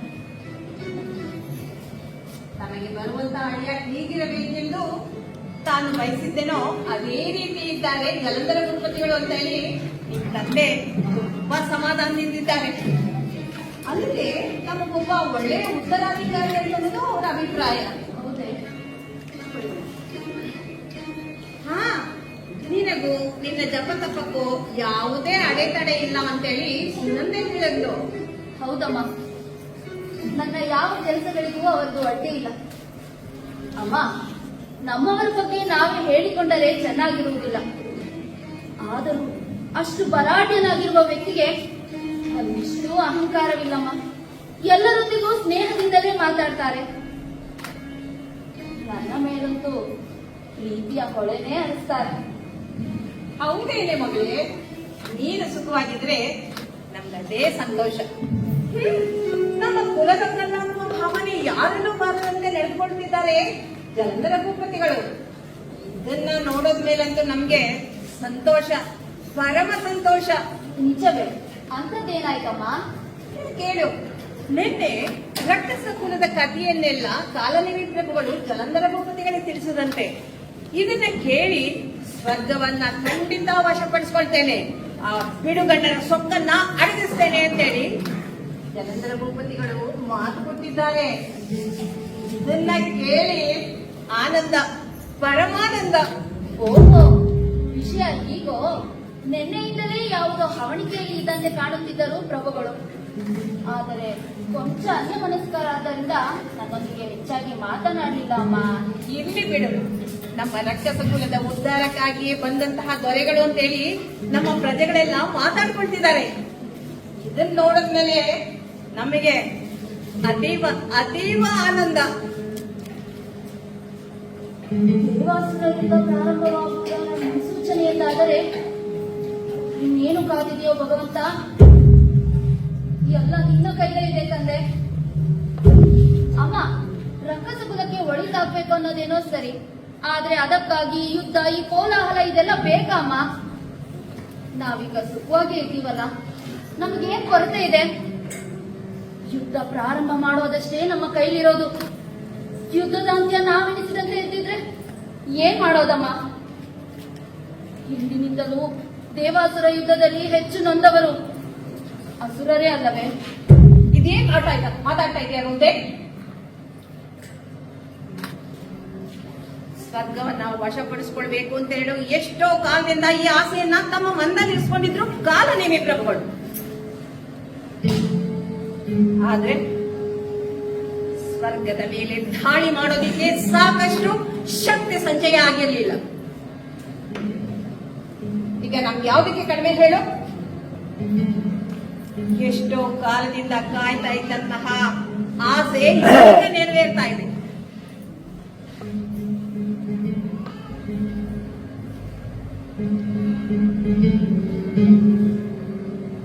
ನಿನ್ನ ಪತಿ ಆಸೆ ಇದೆ ಅಂತೇನೆ, ಅದನ್ನ ನೀನ್ ನೆರವೇರಿಸ್ಬೇಡ್ವೆ? ಇರ್ಲಿ ಬಿಡು,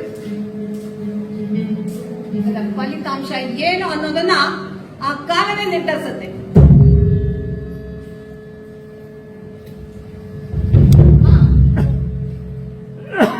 ಸರಿ, ಆಗಲ್ಲಮ್ಮ.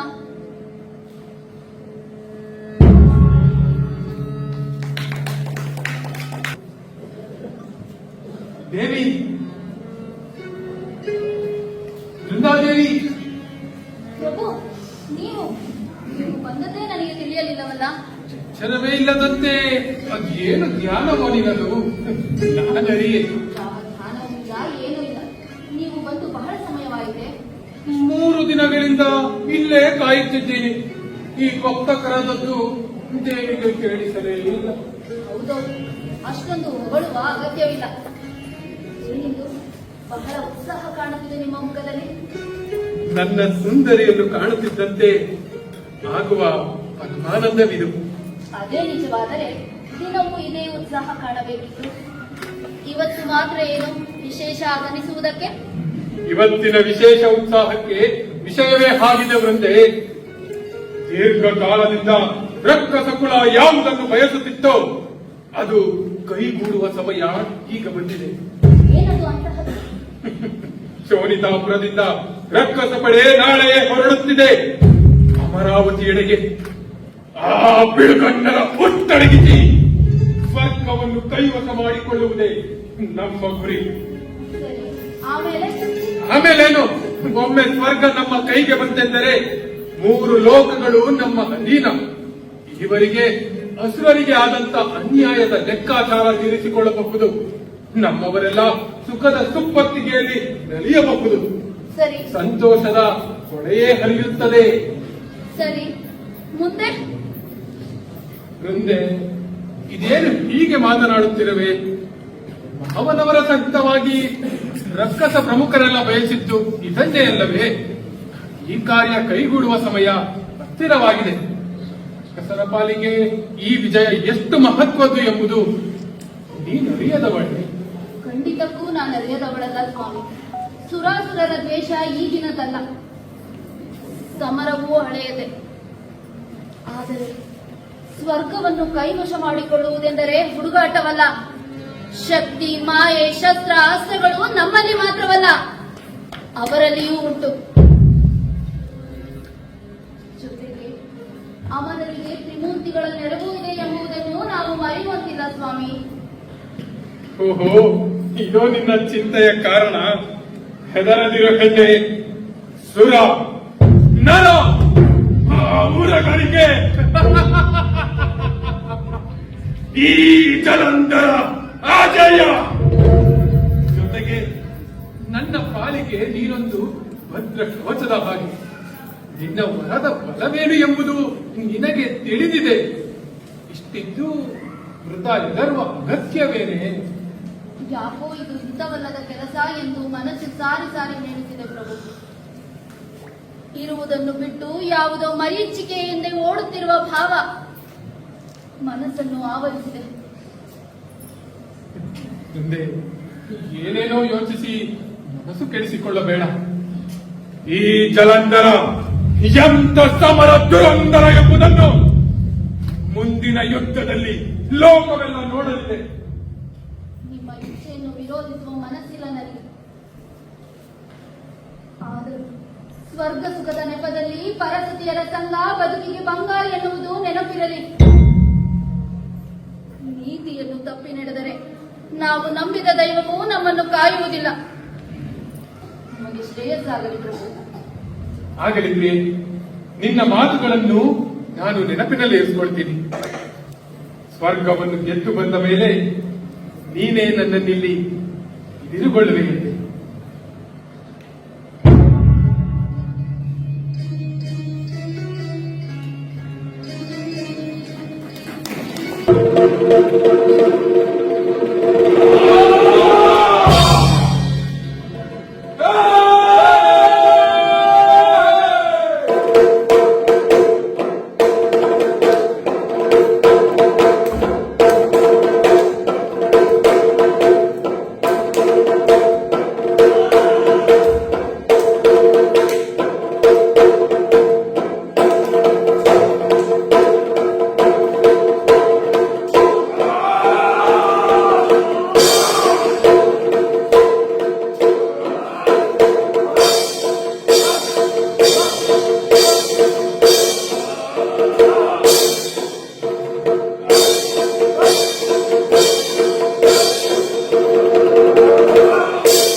ಸ್ವರ್ಗವನ್ನು ಗೆದ್ದು ಆಯಿತು.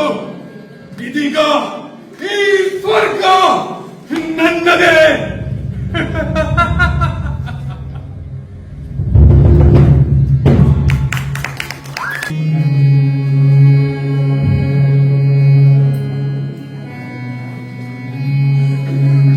ನಾರಾಯಣ ನಾರಾಯಣ. ಜಲಂಧರ ಪ್ರಭುಗಳಿಗೆ ನಿಮ್ಮತ್ತೆ ಸಿದ್ಧೈಸಬೇಕು. ಸಂತೋಷವಾಯಿತು ನಿಮ್ಮ ಆಗಮನದಿಂದ. ನೀವು ಕರೆದಲ್ಲಿಗೆ ಹೋಗುವವರಲ್ಲ, ಹೋಗಬೇಕೆಂದಲ್ಲಿಗೆ ನಿಮ್ಮ ಕರೆಯೇ ಬೇಕಿಲ್ಲ. ಕರೆಯ ವಿಷಯ ಬಿಡುತ್ತದೆ. ನನ್ನ ಆಗಮನದಿಂದ ಕರಕರೆ ಆಗುತ್ತಿದ್ದರಾಯ್ತು. ಛೆ, ಎಲ್ಲಾದರೂ ಉಂಟೆ. ರಕ್ಕಸ ಸಾಮ್ರಾಜ್ಯಕ್ಕೆ ನಿಮಗೆ ಸ್ವಾಗತ. ಈ ನಿನ್ನ ಸಾಮ್ರಾಜ್ಯವನ್ನು 3 ಲೋಕಗಳನ್ನು ಬೆಳೆದಿರುವುದನ್ನು ನೋಡಿ ನನಗೆ ಮಾತೇ ಹೊರಟಾಗಿದೆ. ಸ್ವರನ್ನೆಲ್ಲ ಗೆರಿದು ಅವರ ಐಸರಿನೆಲ್ಲ ಸುರಿದು ಶಕ್ತಿ ಎಂಥ ಸುಯೋಗ ಎಂಬುದು. ನಿತ್ಯ ಸಂತತಿಯೆಲ್ಲ ನಿನ್ನನ್ನೇ ಕಾಯುತ್ತಿದ್ದರು. ಬಿಡಿ ಸ್ವಾಮಿ, ಈಗಲ್ಲ, ಬಹಳ ಹಿಂದೆಯೇ ನಮಗೆ ದೊರೆಯಬೇಕಾದ ಅಧಿಕಾರವಿದು. ಕಶ್ಯಪ ಬ್ರಹ್ಮರ ಹಿರಿಯ ಹೆಂಡತಿಯ ಸಂತಾನ ನಾವಲ್ಲವೇ? ಅದನ್ನೆಲ್ಲ ಕಿತ್ತುಕೊಂಡಿದ್ದ ಆ ಬಿಡುಗಣ್ಣನನ್ನು ಈ ದಿಕ್ಕಿನಲ್ಲೆಲ್ಲೂ ಕಾಣದಂತೆ ಮಾಡಿದ್ದೇನೆ. ಈಗ ಅವರೇನು ಸುಮ್ಮನೆ ಕುಳಿತುಕೊಳ್ಳುತ್ತಾರೆಂದು ಭಾವಿಸಬೇಡಿ. ಕೀಟದ ರುಚಿ ಕಂಡವರು ಎಂತಾದರೂ ಸುಮ್ಮನಿರುತ್ತಾರೆ. ನೀನಿರುವಾಗ ಸ್ವರ್ಗವನ್ನು ಬರೆಯುವುದಕ್ಕೆ ಅವರಿಗೆ ಎಲ್ಲಿ ಸಾಧ್ಯ ಜನಗರ? ಅವರಿಗೆ ಸ್ವಂತ ಬಲದಿಂದ ಸಾಧ್ಯವಿಲ್ಲ ಎನ್ನುವುದು ಹೌದು. ಅದಕ್ಕಾಗಿ ಅವರೆಲ್ಲ ಹೋಗಿದ್ದಾರಂತೆ ಬ್ರಹ್ಮನಲ್ಲಿ. ಹಾಗಂತ ನಮಗೂ ಬಂದಿದೆ ವರ್ತಮಾನ. ಆಗ ಸುರರನ್ನೆಲ್ಲ ಈಶ್ವರನ ಬಳಿಗೆ ಕಳಿಸಿದ್ದಾನಂತೆ. ನೋಡೋಣ ಯಾರೇನು ಮಾಡುತ್ತಾರೆ ಎಂಬುದು. ಸುಖದ ಸುಪ್ಪತ್ತಿಗೆಯಿಂದ ಅವರಿಗೆ ಸುಖದಿಂದ ದೀರ್ಘಕಾಲದ ಸುಖದಿಂದ ಸುಖದ ಸುಪ್ಪತ್ತಿಗೆಯಿಂದ ಅವರಿಗೆ ಬೆಳಗಿದಂತಾಗಿದೆ. ಹಾಗಾಗಿ ವಾಸರ ಪೂರ್ವದಿಂದ ತೊಂದರೆಯಾಗಿದೆ. ಅದಿರಲಿ, ಈಗ ಅವರನ್ನೆಲ್ಲ ಪಡೆದು ಹೇಗೆ ಎಂಬುದರ ಬಗ್ಗೆ ನಾವು ಗುರುತಿಸಬೇಕು. ನಾನು ಒಂದು ಮಾತು ಹೇಳಿದಂತೆ ಬೇಸರಿಸಿದ್ದರೆ ಒಂದು ಮುಖ್ಯ ವಿಷಯವನ್ನು ಹೇಳಬೇಕು. ಏನದು ಮುನಿಗಳೇ? ಸುಖದ ಸಂಪತ್ತು ಈಗ ಸ್ವರ್ಗದ ಮಾತ್ರ. ಹೌದು, ನೀವೀಗ ಇದೆಯ ರಾಜ. ಹೌದು. ನಿನಗೊಬ್ಬ ಅರಸಿ ಬೇಕಾದ್ರೆ ಅರಸಿ ಅಗತ್ಯಕ್ಕೆ ಬೇಕಾದರೆ ಸ್ವರ್ಗದಲ್ಲಿ ಸುರಸ್ತ್ರೀಯರ ದಂಡೇ ಇದೆ. ಸುಮ್ಮನೆ ಅದನ್ನೆಲ್ಲ ಏಕೆ ಮೈ ಮೇಲೆ ಎಳೆದುಕೊಳ್ಳಬೇಕು ಹೇಳಿ? ನನಗೆ ನನ್ನ ವೃಂದೆಯೇ ಸಾಕು. ಅಪ್ಪಪ್ಪಪ್ಪಪ್ಪ, ಮೆಚ್ಚಿದೆ.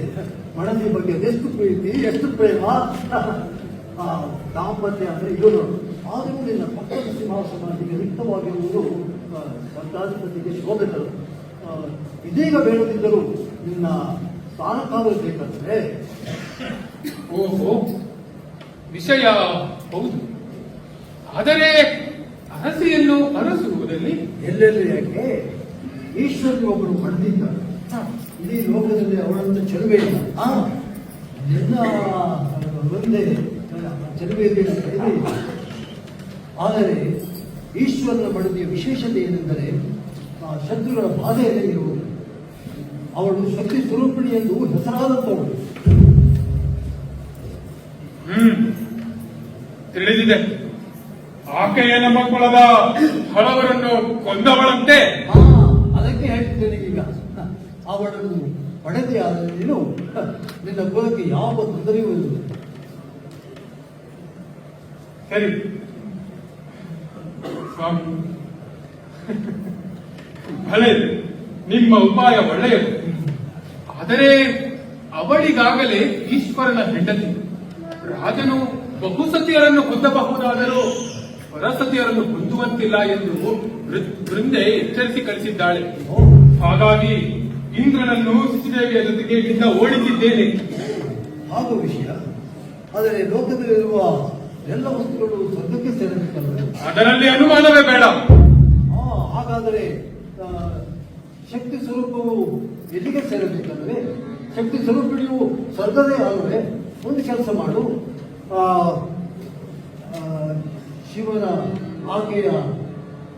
ಶಿವನ ಹೆಂಡತಿಯನ್ನು ಮದ್ದು ಬಿಡು.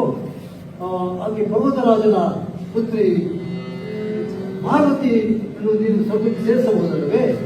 ಅದು ನಾನು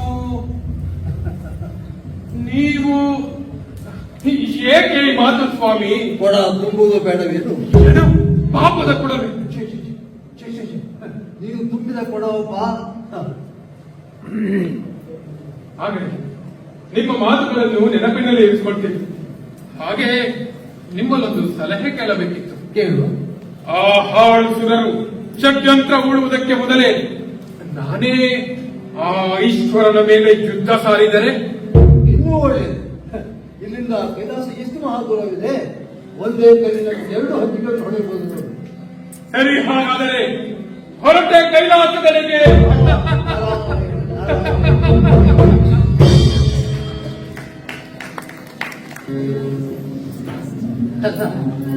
ಸುಮ್ಮನೆ ಇಲ್ಲದ ಸಾಬರಿ ಇದೆಲ್ಲ ನೀವು ಯಾಕೆ ಅಂತೀರಿ? ಹಂಗಂದ್ರೆ ಹೆಂಗೆ? ನಂತರನೇ ಸಮುದ್ರದಲ್ಲೇ ಹುಟ್ಟೋದಂತೆ ಅವನು. ಸಂಬಂಧದಲ್ಲಿ ಒಂಥರ ನನ್ನ ತಮ್ಮನೇ ಅಲ್ವಾ? ಅವನು ನೋಡ್ಬೇಕು ಅಂತ ಆಸೆ ಪಟ್ರೆ ತಪ್ಪೇನು? ಅಲ್ಲವೇ, ಡಾಕ್ಟರ್ ಪ್ರೇಮ ಅಂದ್ರೆ ಸುಮ್ಮನೆನಾ? ಅಲ್ಲ, ಈ ಲೋಕವನ್ನೇ ಸುಧಾರಿಸಿರೋ ನನಗೆ ಈ ನನ್ನ ಹೆಂಡತಿನ ಸುಧಾರಿಸೋಷ್ಟರಲ್ಲಿ ಸಾಕಾಗೋಗುತ್ತೆ. ಅದಿರ್ಲಿ,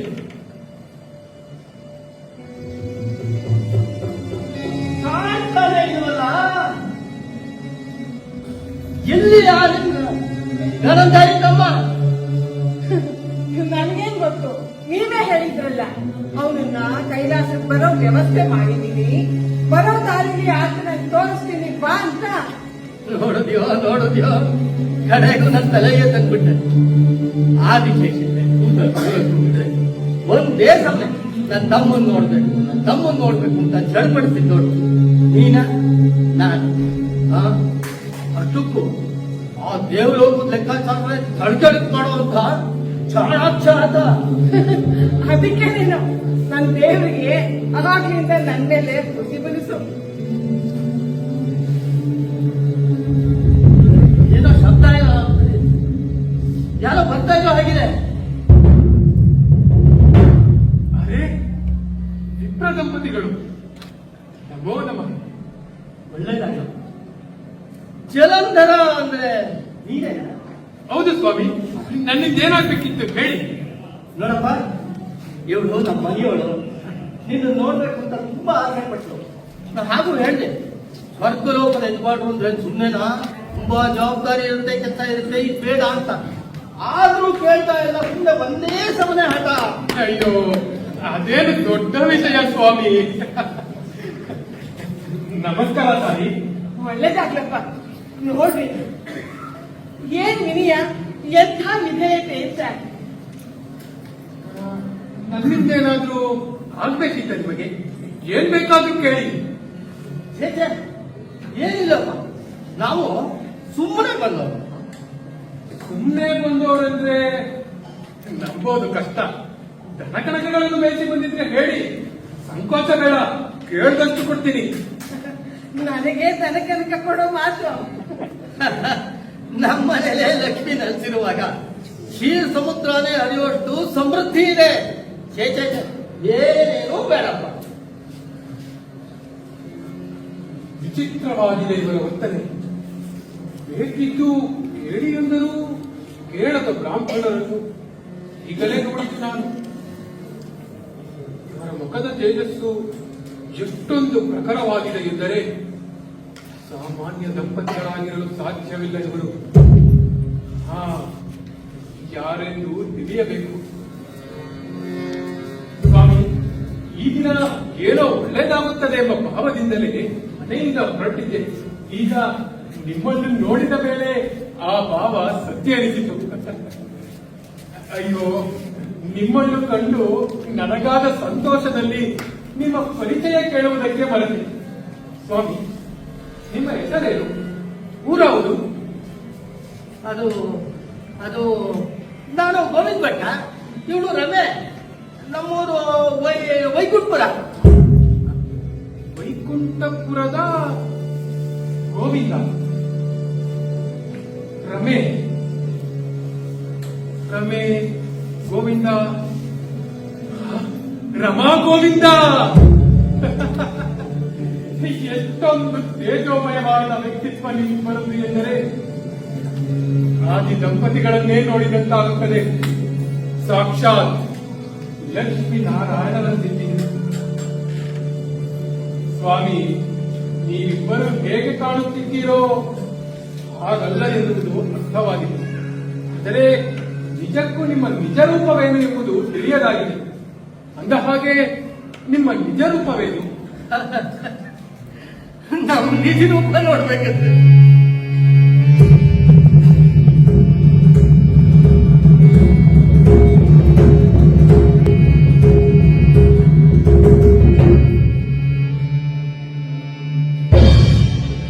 ಸ್ವಾಮಿ, ಧನ್ಯನಾದೆ. ಪರಮ ಪದವೇ ದೊರಕಿದ ಅನುಭವ ನನ್ನ ಪಾಲಿಗೆ. ಋಷಿ ಮುನಿಗಳು ಎಷ್ಟು ವರ್ಷಗಳ ಕಾಲ ತಪಸ್ಸು ಮಾಡಿದರು, ದೊರೆಯದ ಭಾಗ್ಯ ಇಂದು ನನ್ನ ಪಾಲಿಗೆ ಬಂತಲ್ಲ. ಈ ಸಮಯದಲ್ಲಿ ನನ್ನ ವೃಂದೆಯಲ್ಲಿರಬೇಕಿತ್ತು. ಆದಿ ದಂಪತಿಗಳನ್ನು ಕಣ್ತುಂಬಿಕೊಳ್ಳಬೇಕಿತ್ತು. ತನ್ನ ಬದುಕಿನುದ್ದಕ್ಕೂ ತಾನು ಸಲ್ಲಿಸಿದ ಪೂಜೆಯು ಪರವು ಇಂದು ನನ್ನೆದುರು ಸಾಕ್ಷಾತ್ಕಾರಗೊಂಡಿದೆ. ಜಲಂಧರ, ನೀನು ಸಮುದ್ರದಲ್ಲಿ ಜನಿಸಿದವ ಎಂಬುದನ್ನು ಕೇಳಿದ ಲಕ್ಷ್ಮಿಯು ನಿನ್ನನ್ನು ಕಾಣಲು ಬಯಸಿದ್ದಳು. ಹಾಗಾಗಿಯೇ ಇಲ್ಲಿ ಹೀಗೆ ಬರುವುದಾಯಿತು. ಇನ್ನು ಮುಂದೆ ನನ್ನ ಸದ್ಭಕ್ತರ ಸಾಲಿನಲ್ಲಿ ಅಗ್ರಗಣ್ಯಳು, ನನಗೆ ಮೆಚ್ಚಿನವಳು. ಅವಳಿಗಾಗಿ ಏನನ್ನಾದರೂ ಬೇಡುವ ಮನಸ್ಸಿದ್ದರೆ ಕೊಡುವ ಮನಸ್ಸು ನನಗೂ ಇದೆ, ಲಕ್ಷ್ಮಿಗೂ ಇದೆ.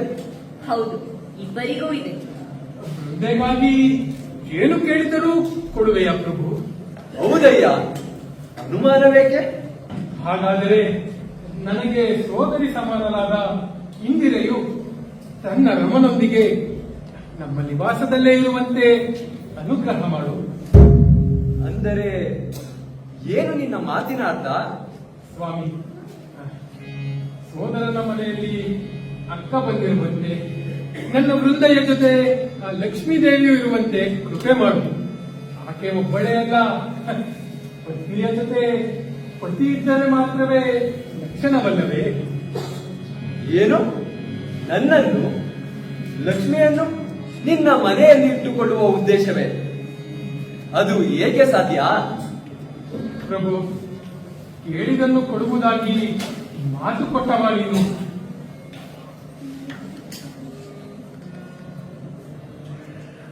ಆಗಬಹುದು.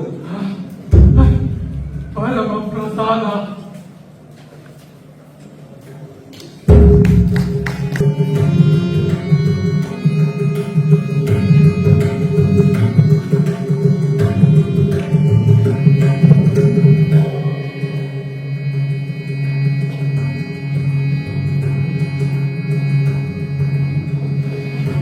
ಇಷ್ಟೆಲ್ಲ ಉಪಚಾರ ಯಾಕೆ ಬಂದೆ? ಅಯ್ಯೋ, ಹಾಗೆಂದರೆ ಹೇಗೆ ತಾಯಿ? ನನ್ನ ಎಷ್ಟೋ ಜನ್ಮದ ಪುಣ್ಯದ ಫಲದಿಂದ ಲಕ್ಷ್ಮೀನಾರಾಯಣರು ನನ್ನದೇ ಮನೆಯಲ್ಲಿ ಕಾಣುವ ಸುಯೋಗ ದೊರೆತಿದೆ. ಇಡೀ ಲೋಕದಲ್ಲಿ ಯಾರಿಗೂ ದೊರೆಯದು ನನ್ನ ಪಾಲಿಗೆ ಎಂದರೆ ನನಗೆ ನಂಬಲಾಗುತ್ತಿಲ್ಲ. ಯತಿ ಪತಿಗಳೆಲ್ಲ ಯಾವ ಸಾಯುಜ್ಯಕ್ಕಾಗಿ ಜನ್ಮ ಜನ್ಮಾಂತರಗಳ ಸಾಧನೆ ಮಾಡಿದ್ದಾರೋ ಅವೆಲ್ಲ ಈಗ ನನ್ನ ಪಾಲಿಗೆ. ನಾ ಜೀವನದುದ್ದಕ್ಕೂ ಆರಾಧಿಸಿದ ಭಗವಂತ ನನ್ನ ಕಣ್ಣ ಮುಂದೆಯೇ ಇರುವುದರಿಂದ ನನ್ನ ಮನೆಯೇ ಈಗ ವೈಕುಂಠ. ಸಾಕಮ್ಮ, ಸಾಕು ನಿನ್ನ ಹೊಗಳಿಗೆ.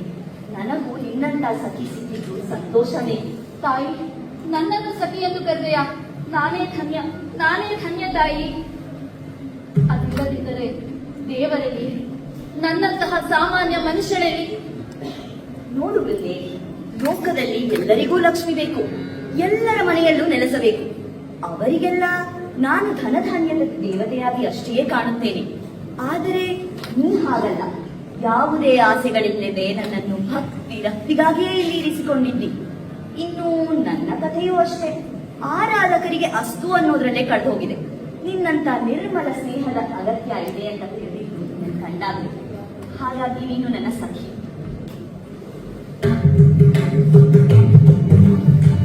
ಸರಿ, ನಾನಿನ್ನು ಹೋಗಿ ಬರ್ತೇನೆ. ಆಗಲ್ಲಮ್ಮ.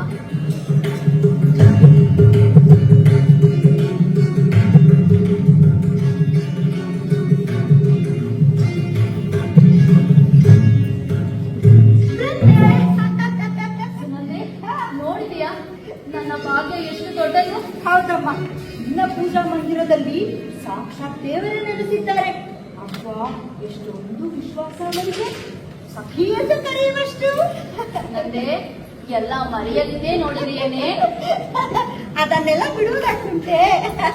ಇನ್ನೊಂದು ಹೇಳ, ಎಂಥ ಅನುರೂಪದ ದಾಂಪತ್ಯ ಬೆಳೆದಿರುವಂತೆ ಒಬ್ಬರನ್ನೊಬ್ಬರು ಬಿಟ್ಟಿರುವುದಿಲ್ಲ. ಅವರ ಆ ನಲಿವು ಕಣ್ಣಿಗೆ ಹಬ್ಬ. ಅವರಿಗೆ ನೊಂದ ಒಂದೆರಡು ದಿನಗಳಲ್ಲಿಯೇ ಎಲ್ಲವೂ ನಿನ್ನ ಕಣ್ಣಿಗೆ ಬಿದ್ದಾಯಿತು. ದೇವರನ್ನು ಬಿಡುವವಳಲ್ಲ ನೀನು. ಏನೇ ಆಗಲಿ ತಂದೆ, ನನ್ನ ಮಹಾಪ್ರಭುಗಳು ಹಿಂತಿರುಗುವುದನ್ನೇ ಕಾಯುತ್ತಿದ್ದೇನೆ. ಆ ಭಗವಂತನಲ್ಲಿ ಇಂತಹ ಅದ್ಭುತವಾದ ವರವನ್ನು ಬೇಡಿದವರು ಅವರೇ ಅಲ್ಲದೆ.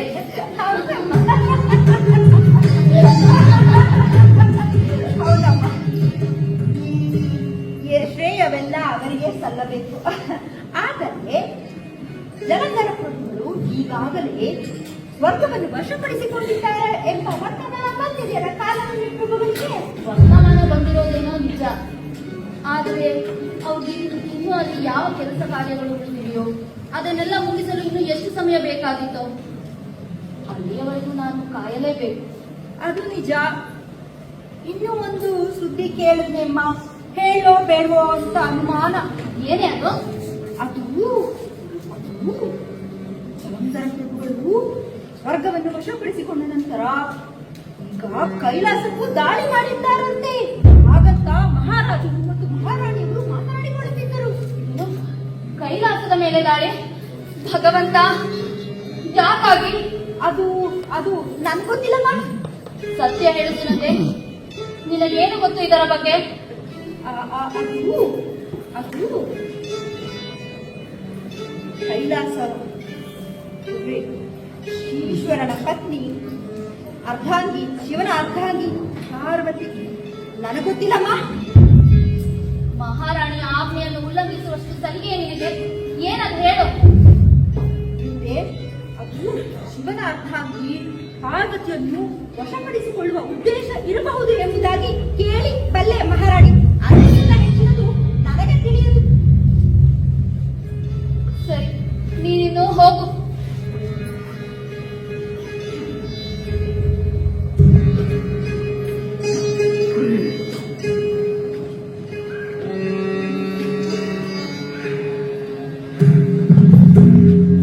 ಹೌದು, ನಮ್ಮವರ ಇಂಥ ವರ್ತನೆಗಳಿಂದಾನೇ ತಾನೇ ನಾವು ದುಷ್ಟರೆನಿಸಿದ್ದು. ಅದಲ್ಲದೆ ನನ್ನ ಪ್ರಭುಗಳಿಗೆ ಹಡೆದ ಹೊಟ್ಟೆಯನ್ನೇ ಬಗೆಯುವ ದುರ್ಬುದ್ಧಿ ಬಂತಲ್ಲ. ಯಾಕೆ ಯಾಕೆ ಜಗದ ತಾಯಿ ಯಾಕೆ? ಆಕೆಯನ್ನು ನಾನು ಒಲಿಸಿಕೊಂಡವಳೆ. ಆದರೆ ಭಕ್ತಿಯಿಂದ ಇಂತಹ ನನ್ನ ಬದುಕು ಯಾವ ಮಟ್ಟಕ್ಕೆ ಬಂತು? ಛೆ!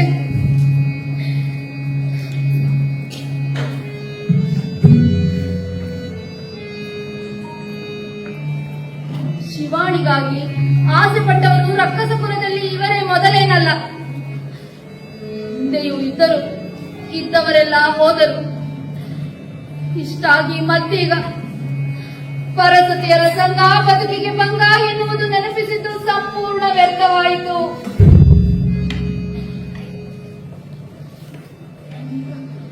ಇದೀಗ ಕುಲಕ್ಕೆ ಕೇಳೋದು ಕಾಲ.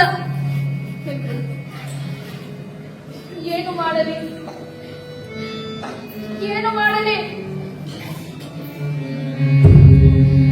ಪತಿವ್ರತ ಧರ್ಮದ ಹೆಸರಿನಲ್ಲಿ ನನ್ನವರು ಮಾಡುವ ಪಾತಕಗಳನ್ನು ಸಮರ್ಥಿಸುತ್ತಾ ಕೂರಲೇ?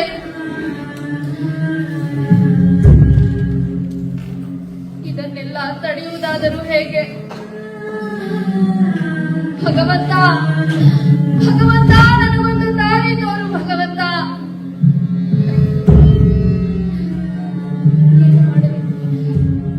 ಏನು ಮಾಡಲಿ? ನನಗೊಂದು ದಾರಿ ತೋರು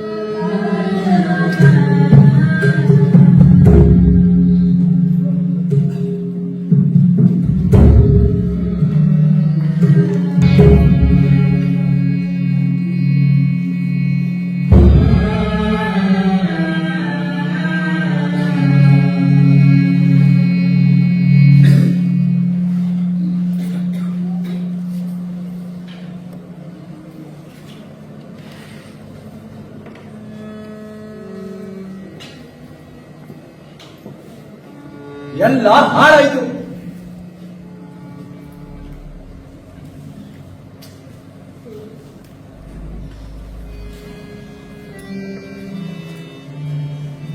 ಕೆಟ್ಟ ಮೇಲೆ ಬುದ್ಧಿ ಬರುವುದು. ಇಂಥವರಿಗೆ ವರ ಕೊಡುವಾಗ ನಮ್ಮಂತವರು ಆಲೋಚಿಸಬೇಕು. ಇವ ಪಡೆದ ವರಗಳು, ಇವನ ಹೆಂಡತಿ ಪಡೆದ ವರಗಳು ಒಂದು ಲೋಕೋಪಕಾರಕ್ಕಲ್ಲ. ಸ್ವಾಮಿ, ಸ್ವಾಮಿ, ಹೀಗೆ ಬಿಟ್ಟರೆ ಲೋಕಕ್ಕೆ ಕಂಟಕ, ಪಾಪಿ, ಅನಿಷ್ಟ. ಇದನ್ನು ಇಲ್ಲಿಗೆ ನಿಲ್ಲಿಸದಿದ್ದರೆ ಎಲ್ಲ ಹಾಳು. ಸ್ವಾಮಿ ಲಕ್ಷ್ಮೀರಮಣ, ಓ, ನಾ ಬಂದದ್ದು ಕಂಡೆ ನೀವು ಬೈದಿತ್ತು ಅಥವಾ ನೀವು ಬೈಯುವಾಗಲೇ ನಾ ಬಂದಿತ್ತು? ನೀ ಯಾವಾಗ ಬಂದೆ?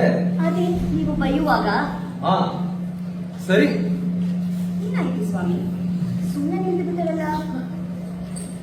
ಲಕ್ಷ್ಮಿ, ಲೋಕದ ಸ್ಥಿತಿ ಕೆಡದಂತೆ ನಿಭಾಯಿಸುವುದೆಂದರೆ ಹಗ್ಗದ ಮೇಲಿನ ನಡಿಗೆ.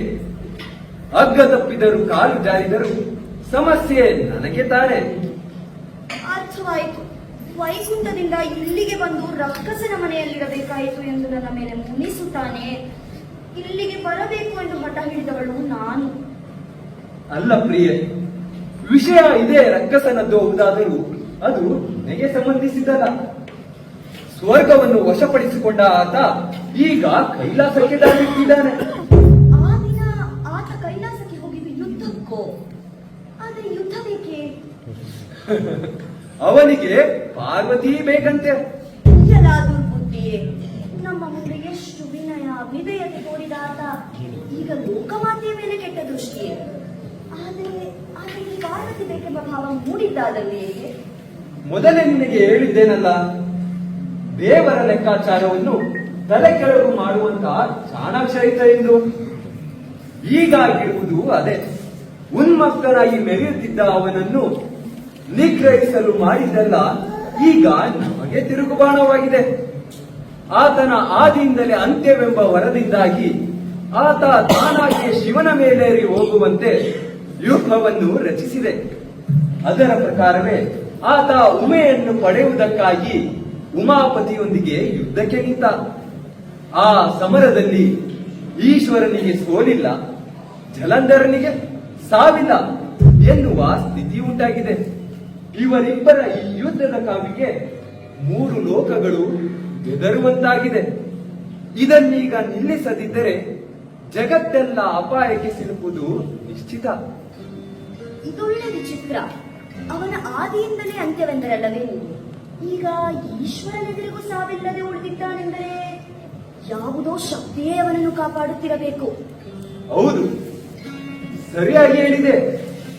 ಸಮಸ್ಯೆ ಬಂದಿರುವುದು ಅಲ್ಲಿ. ಇವೆಲ್ಲಕ್ಕೂ ಕಾರಣಳಾಗಿರುವಳು ನಿನ್ನ ವೃಂದೆ. ವೃಂದೆ? ಅದು ಹೇಗೆ ಪ್ರಭು? ಲಕ್ಷ್ಮಿ, ಜಲಂಧರನನ್ನು ನಿಗ್ರಹಿಸುವ ದಾರಿಯೇ ತಿಳಿಯದೆ ದಿಗ್ಮೂಢನಾಗಿ ನಿಂತಿದ್ದೇನೆ. ವಿಷಯ ತೀರಾ ಸೂಕ್ಷ್ಮ ಎನ್ನುವುದು ನಿಜ. ಯಾರೆಷ್ಟೇ ಪ್ರಯತ್ನಿಸಿದರೂ ಆಕೆಯು ತನ್ನ ಪತಿವ್ರತ ಧರ್ಮವನ್ನು ಬಿಡುವುದು ಸಾಧ್ಯವಿಲ್ಲ. ಎಷ್ಟು ಮಾನಿಸುತ್ತಾಳೆ ಆಕೆ ಜಲಂಧರನನ್ನು. ಹಾಗಾದರೆ ಈ ವಿಷಮ ಪರಿಸ್ಥಿತಿಯಿಂದ ಲೋಕವನ್ನು ಪಾರು ಮಾಡುವ ಬಗೆ ಹೇಗೆ? ಛೆ, ಯಾರೇನೇ ಮಾಡಿದರೂ ಅವೆಲ್ಲ ನನ್ನನ್ನೇ ಸುತ್ತಿಕೊಳ್ಳುತ್ತಾವಲ್ಲ. ಏಕೆ ಹೀಗೆ? ಇಂಥ ಸಂದಿಗ್ಧ ನನ್ನ ಪಾಲಿಗೆ ಎದುರಾಗುವುದೇಕೆ? ಲೋಕರಕ್ಷಕನಾಗಿ ಕೈಕಟ್ಟಿ ಕೂಡುವುದಕ್ಕೆ ಸಾಧ್ಯವಿಲ್ಲವಲ್ಲ. ಮೊದಲಿಗೆ ಆಕೆಯ ಮನದಲ್ಲಿ ಅವನ ಮೇಲಿರುವ ಪ್ರೀತಿಯ ಪೊರೆ, ಆ ಮೋಹದ ಮುಸುಕು ಕಳಚಬೇಕು. ಅದಾದ ನಂತರ ಅವನ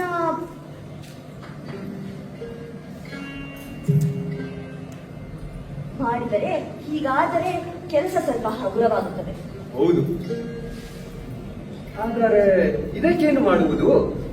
ತನ್ನ ಪತ್ನಿಯ ಕುರಿತು ಪರಮ ಪುರುಷನಿಗೆ ಎಷ್ಟು ಪ್ರೀತಿ ಇದೆ ಎನ್ನುವುದು ಆಕೆಯ ಮನಸ್ಸಿಗೆ ನಾಟುವಂತಾದರೆ ಕೆಲಸ ಸ್ವಲ್ಪ ಹಗುರವಾಗುತ್ತದೆ. ಅದಕ್ಕೆ ನನ್ನಿಂದ ಏನು ನಿನ್ನ ನಿರೀಕ್ಷೆ? ಹೆದರಬೇಡಿ, ನೀವೇನು ಮಾಡಬೇಕಾಗಿಲ್ಲ. ಆ ಕೆಲಸ ನಾನು ಮಾಡುತ್ತೇನೆ. ಅವಳ ಮನದಲ್ಲಿ ಅವನ ಮೇಲಿರುವ ಪ್ರೀತಿಯ ಪೊರೆ, ಆ ಮೋಹದ ಮುಸುಕು ಕಳಚಿದ ಮೇಲೆ ಮುಂದೇನು ಮಾಡಬೇಕು ಎನ್ನುವುದು ನಿಮಗೆ ಬಿಟ್ಟಿದೆ. ಇಷ್ಟಂತೂ ನಾ ಮಾಡಬಲ್ಲೆ.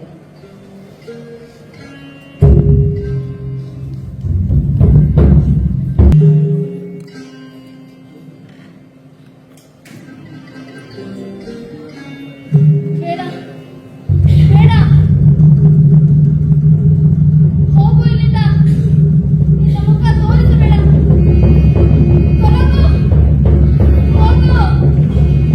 ಪ್ರಭು, ಪ್ರಭು ನಿಲ್ಲಿ, ನಿಲ್ಲಿ ಪ್ರಭು.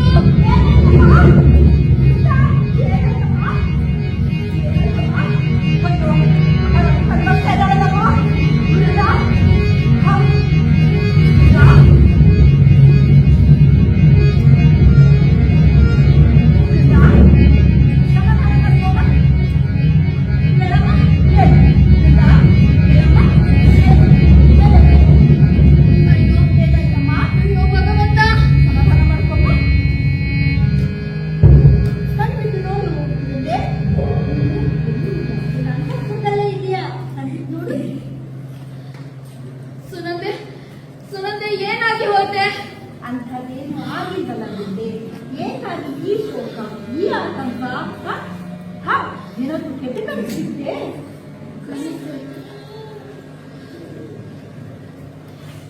ಹೌದು, ಅದನ್ನು ಈಗ ಯೋಚಿಸಿದರೂ ಮೈಯೆಲ್ಲ ಕಂಪಿಸುತ್ತಿದೆ, ಎದೆ ನಗಾರಿಯಂತೆ ಹೊಡೆದುಕೊಳ್ಳುತ್ತಿದೆ. ಕಂಡದ್ದು ಕನಸು ಅಷ್ಟೇ. ಕನಸೆ ಆದರೂ ಮನಸ್ಸೆಲ್ಲ ರಾಡಿಯಾಗಿದೆ ಸುನಂದೆ. ನನ್ನ ಜಲಂಧರ ಪ್ರಭುಗಳು ಮರಳಿದರೆ ಇನ್ನು ಇಲ್ಲದಮ್ಮ, ಬರ್ಬೋದು ಸ್ವಲ್ಪ ದಿನಗಳಲ್ಲಿ. ಬಾರದಿದ್ದರೆ ಹೋಗು ಸುನಂದೆ, ಹೋಗಿ ಒಮ್ಮೆ ಲಕ್ಷ್ಮೀ ದೇವಿಯನ್ನು ಕರೆದುತ್ತಾ.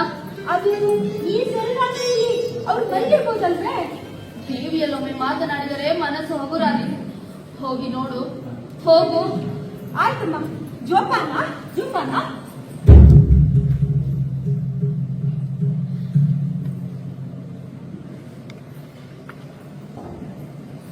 ಕಂಪಿಸುತ್ತಿರುವ ಈ ದೇಹವನ್ನು ತಂಗಾಳಿಗೆ ಒಟ್ಟಿಕೊಂಡರೆ ಆರಾಮಾದೀತು ಎಂದು ಭಾವಿಸಿದೆ.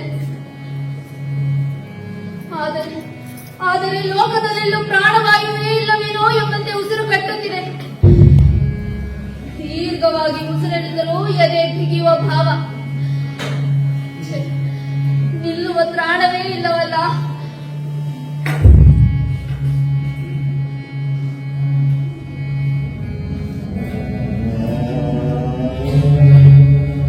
ರಕ್ಕಸ ಕುಲದಲ್ಲಿ ಹುಟ್ಟಿದ ನನಗೆ ಕೇವಲ ಕನಸಿನಲ್ಲಿ ಕಂಡ ರಾಕ್ಷಸರಿಂದ ಈ ಪರಿ ಹಂಚಿಕೆ ಆಯಿತು ಎನ್ನಲೆ. ಅವರು ನನ್ನನ್ನು ಬೆನ್ನು ಹತ್ತಿದ ರೀತಿಗೆ ಉಸಿರು ಕಟ್ಟಿತು ಎನ್ನಲೆ. ನನ್ನೆದುರಿಗಿದ್ದ ದೇವರ ಸ್ವರೂಪವು ನನ್ನನ್ನು ಕೈ ಹಿಡಿಯಲಿಲ್ಲವೆಲ್ಲ ಎಂದು ಅಳುವಂತೆ. ಎಲ್ಲಕ್ಕಿಂತ ಹೆಚ್ಚಾಗಿ ಕತ್ತೆಯ ಮೇಲೆ ಕುಳಿತು ದಕ್ಷಿಣ ಕಡೆಗೆ ಹೋಗುತ್ತಿದ್ದ ನನ್ನ ಜಲಂಧರ ಪ್ರಭುಗಳು. ನಾನು ಕೂಗಿದರೂ ತಿರುಗಿ ನೋಡಲಿಲ್ಲವಲ್ಲ. ಇವೆಲ್ಲ ಏನನ್ನು ಸೂಚಿಸುತ್ತಿದೆ? ಅಯ್ಯೋ, ಇವೆಲ್ಲ ಏನನ್ನು ಸೂಚಿಸುತ್ತಿದೆ? ತಾಯಿ, ಏನಾಯ್ತಮ್ಮ? ಭಗವತಿ, ಜೀವನದಲ್ಲಿ ಎಂದೂ ಕಾಣದಂತಾದ ಸ್ವಪ್ನವೊಂದನ್ನು ಕಂಡೆನಮ್ಮ. ಬದುಕಿನ ಅನಿಷ್ಟಗಳೆಲ್ಲ ನನ್ನ ಬೆನ್ನು ಬಿದ್ದಂತೆ. ನನ್ನವರು ದಕ್ಷಿಣ ಕಡೆಗೆ ಹೋದಂತೆ. ನಂಬಿದ ದೇವ ನನ್ನನ್ನು ಕೈ ಬಿಟ್ಟಂತೆ ಸ್ವಪ್ನವಾಯಿತು ತಾಯಿ. ಇದೆಲ್ಲ ಕೆಳಗಿನ ಮುನ್ಸೂಚನೆಯೇ? ಜೀವ ತಲ್ಲಣಿಸಿದೆ ತಾಯಿ. ಅಯ್ಯೋ ಹುಚ್ಚಿ, ಕನಸಲ್ಲಿ ಕಂಡದಕ್ಕೆ ಇಷ್ಟೆಲ್ಲ ಚಿಂತಿಸುವರೇನೆ? ಕನಸು ಹೊಡೆದ ಮೇಲೆ ಕನವರಿಸುವರೇನೆ? ಆದರೂ ಇಂತಹ ಕನಸಕ್ಕೆ ಬಿತ್ತೆಂದು ಅರ್ಥವಾಗಿರಲಿಲ್ಲ ತಾಯಿ. ಏನಿದರ ಅರ್ಥ? ನಾನೇನು ಸ್ವಪ್ನಶಾಸ್ತ್ರಿಗೆ ಕನಸಿನ ಅರ್ಥ ಹೇಳೋದಿಕ್ಕೆ ಇಷ್ಟ. ಮುಗಿದು ಹೋದ ಕನಸಿನ ಬಗ್ಗೆ ಎಷ್ಟು ಅರ್ಥ ಹುಡುಕಿದರೇನು? ಬಿಡು ಅದನ್ನೆಲ್ಲ. ದೇವಿ, ನನ್ನ ಜಲಂಧರ ಪ್ರಭುಗಳು ಸುರಕ್ಷಿತವಾಗಿರುವರಲ್ಲವೇ? ಈ ಬಗ್ಗೆ ಚಿಂತೆನೇ ಬೇಡ. ಕೈಲಾಸದಲ್ಲಿ ಯುದ್ಧ ನಡೀತಾ ಇದೆ. ಜಗದೀಶ್ವರರು ಜಲಂಧರರು ಇಬ್ಬರು ಸರಿ ಸಮಾನದಲ್ಲಿ ಯುದ್ಧ ಮಾಡ್ತಾ ಇದ್ದಾರಂತೆ. ಅಲ್ಲದೆ ನಿನ್ನ ಅರಸನಿಗೆ ನೀನೇ ಶ್ರೀರಕ್ಷೆಯನ್ನು ಕೇಳಿದ್ದೇನೆ. ಹೀಗಿರಬೇಕಾದರೆ ನೀನೇ ಈ ರೀತಿ ಚಿಂತಿಸಿದರೆ ಹೇಗೆ? ಕಣ್ಣೊಲಿಸಿಕೋ.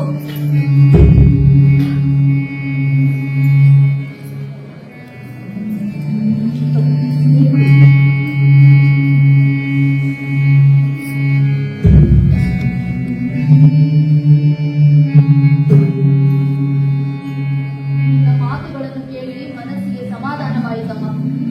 ಅವರನ್ನು ಕಾಣದೆ ಹಲವು ದಿನಗಳಾದವಲ್ಲ, ಹಾಗಾಗಿ ಕೊಂಚ ಎದೆಗುಂದಿದಂತಾಯ್ತಷ್ಟೇ. ಅವರು ನಿನ್ನ ಬಗ್ಗೆಯೇ ಚಿಂತಿಸುತ್ತಿರಬಹುದು, ನಿನ್ನನ್ನೇ ಎದೆಯಲ್ಲಿ ತುಂಬಿಕೊಂಡಿರಬಹುದು. ಹೌದೌದು, ಅವರೇನು ಶ್ರೀಹರಿಯೇ ತನ್ನೆದೆಯಲ್ಲಿ ಲಕ್ಷ್ಮಿಯನ್ನು ತುಂಬಿಕೊಂಡಿರುವುದಕ್ಕೆ? ಆಹಾ, ಚದುರೆ, ನನ್ನ ಬುಡಕ್ಕೆ ಬಂದೆಯಾ? ತುಂಬಾ ಚೆನ್ನಾಗಿ ಅರ್ಥೈಸಿಕೊಂಡಿದ್ದೀಯಾ ನೀನು ನಮ್ಮನ್ನು. ನಿಜ ಹೇಳಲಾಗಂತೆ, ಶೋಣಿತಾಪುರದವರೆಗೂ ಬಂದು ನನ್ನ ಜೊತೆಯಲ್ಲಿದ್ದಾರೆ. ಕೇವಲ ನನಗಾಗಿ ಅವರ ಎಲ್ಲಾ ಅವತರಣಗಳಲ್ಲೂ ನನ್ನನ್ನು ಜೊತೆಯಲ್ಲಿರಿಸಿಕೊಂಡಿದ್ದಾರೆ. ಇಷ್ಟಾಗಿ ಅವರನ್ನು ಬಿಟ್ಟಿರುವುದು ಅಸಾಧ್ಯವೆಂದಾಗ ಹೃದಯ ಮಂದಿರದಲ್ಲಿ ಬೆಚ್ಚಗೆ ಕುಳಿಸಿಕೊಂಡಿದ್ದಾರೆ. ಸಿರಿ ಇರಬೇಕಾಗಿದ್ದು ಹೃದಯದಲ್ಲಿ ಅಂತ ಲೋಕಕ್ಕೆ ತೋರಿಸಿಕೊಟ್ಟಿದ್ದಾರೆ. ಹೌದಮ್ಮ, ಅಷ್ಟಲ್ಲದೆ ನಿಮ್ಮನ್ನು ಆದಿದಂಪತಿಗಳೆಂದು ಲೋಕ ಕರೆಯುವುದು ಸುಮ್ಮನೆ ಅಲ್ಲವಲ್ಲ. ಎಷ್ಟೊಂದು ಅನ್ಯೋನ್ಯತೆ, ಎಷ್ಟೊಂದು ಆತ್ಮೀಯತೆ ನಿಮ್ಮಿಬ್ಬರಲ್ಲಿ. ಇಂತಹ ಅನುರೂಪದ ದಾಂಪತ್ಯವನ್ನು ನಾನಿನ್ನೆಲ್ಲೂ ಕಾಣೆ ತಾಯಿ. ನನಗನಿಸುವುದೇನು ಗೊತ್ತೇ, ಕೈಲಾಸ ಎಂದರೆ ಕ್ಷೀರಸಾಗರ ಎಂದು ಜನ ಮಾನಿಸುತ್ತಾರೆ. ಲಕ್ಷ್ಮಿ, ಸಿರಿ, ಕ್ಷೀರಸಾಗರ ಇದೆಲ್ಲ ಐಹಿಕ ಸುಖದ ಮಟ್ಟಿಗೆ ಇದೆಲ್ಲ ನಿಜ ಇರಬಹುದು. ಆದರೆ ನಮ್ಮಿಬ್ಬರಿಗೆ ಪರಸ್ಪರರ ಸಾಂಗತ್ಯವೇ ಸಮೃದ್ಧಿ, ಅದೇ ಹಾಲ್ಗಡಲು. ಇದಕ್ಕಿಂತ ದೊಡ್ಡದು ಏನಿದೆ ಹೇಳಿ? ದೇವರಾದರೆ ನಮ್ಮದು ಸಂಸಾರನೇ ತಾನೆ. ಹೌದಮ್ಮ, ಪರಸ್ಪರ ಸಾಂಗತ್ಯವೇ ದೊಡ್ಡ ಸಂಪತ್ತು. ಅದನ್ನು ಬಿಟ್ಟು ದೇವಲೋಕದಲ್ಲಿ ಸಂಪತ್ತು ಹುಡುಕಿದರೆ ಎಲ್ಲಿ ಸಿಗಬೇಕು ಸಿರಿ, ಸಂತೋಷ? ಸರಿ, ಇದನ್ನೆಲ್ಲ ಇವಾಗ ನಿಶ್ಚಿಂತರಾಗಿ ಮಲಗುತ್ತಾ ನಾವು ಹೀಗೆ ಮಾತಾಡಿದ್ರೆ ಬೆಳಗಾಗಿತ್ತು. ಆಗಲಮ್ಮ.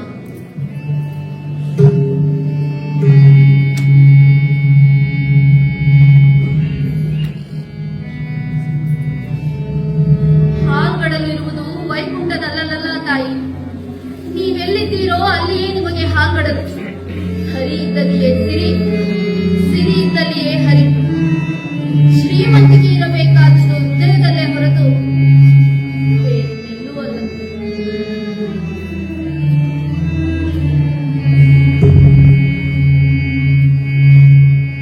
ನನ್ನವರಿಗಾಗಿ ಎಷ್ಟು ಜಪ ತಪ ಅನುಷ್ಠಾನಗಳನ್ನು ಮಾಡಿದರೇನು ಬಂತು? ಅವರಿಗೆ ನನ್ನ ಅಗತ್ಯವಿರುವುದು ತಮ್ಮ ಹಿತಕ್ಕಾಗಿ ಮಾತ್ರ. ತಮ್ಮ ಸ್ವಾರ್ಥ ಸಾಧನೆಯ ಹಾದಿಯಲ್ಲಿ ನಾನೊಂದು ಭದ್ರ ಕವಚ ಅವರಿಗೆ ಅಷ್ಟೇ. ಅಯ್ಯೋ ಅಯ್ಯೋ, ಅಂದು ಜಗನ್ಮಾತೆಯನ್ನು ಕೇಳುವಾಗ ನನ್ನ ಮತಿಯ ಮಿತಿ ಇಷ್ಟೇ ಆಗಿತ್ತು.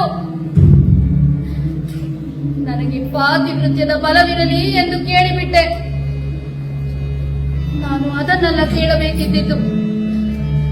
ಸಿರಿಯ ಹಾಗೆಯೇ ನನ್ನನ್ನು ಮಾನಿಸುವ, ಪ್ರೀತಿಸುವ ಅರಸನನ್ನು ನೀಡೆಂದು ಕೇಳಬೇಕಿತ್ತು. ಜೀವನದುದ್ದಕ್ಕೂ ನಾ ಆರಾಧಿಸಿಕೊಂಡು ಬಂದ ಶ್ರೀರಮಣನಂತಹ ಪತಿಯನ್ನು ನೀಡೆಂದು ಕೇಳಬೇಕಿತ್ತು. ನನಗೇನು ಬೇಕಿತ್ತು ಎಂಬುದು ನನಗೆ ಈಗ ಅರ್ಥವಾಗಿದೆ. ಅದು ಏನೋ ಕೇಳಿಬಿಟ್ಟೆ. ಕೆಟ್ಟೆ ಕೆಟ್ಟೆ ಕೆಟ್ಟೆ.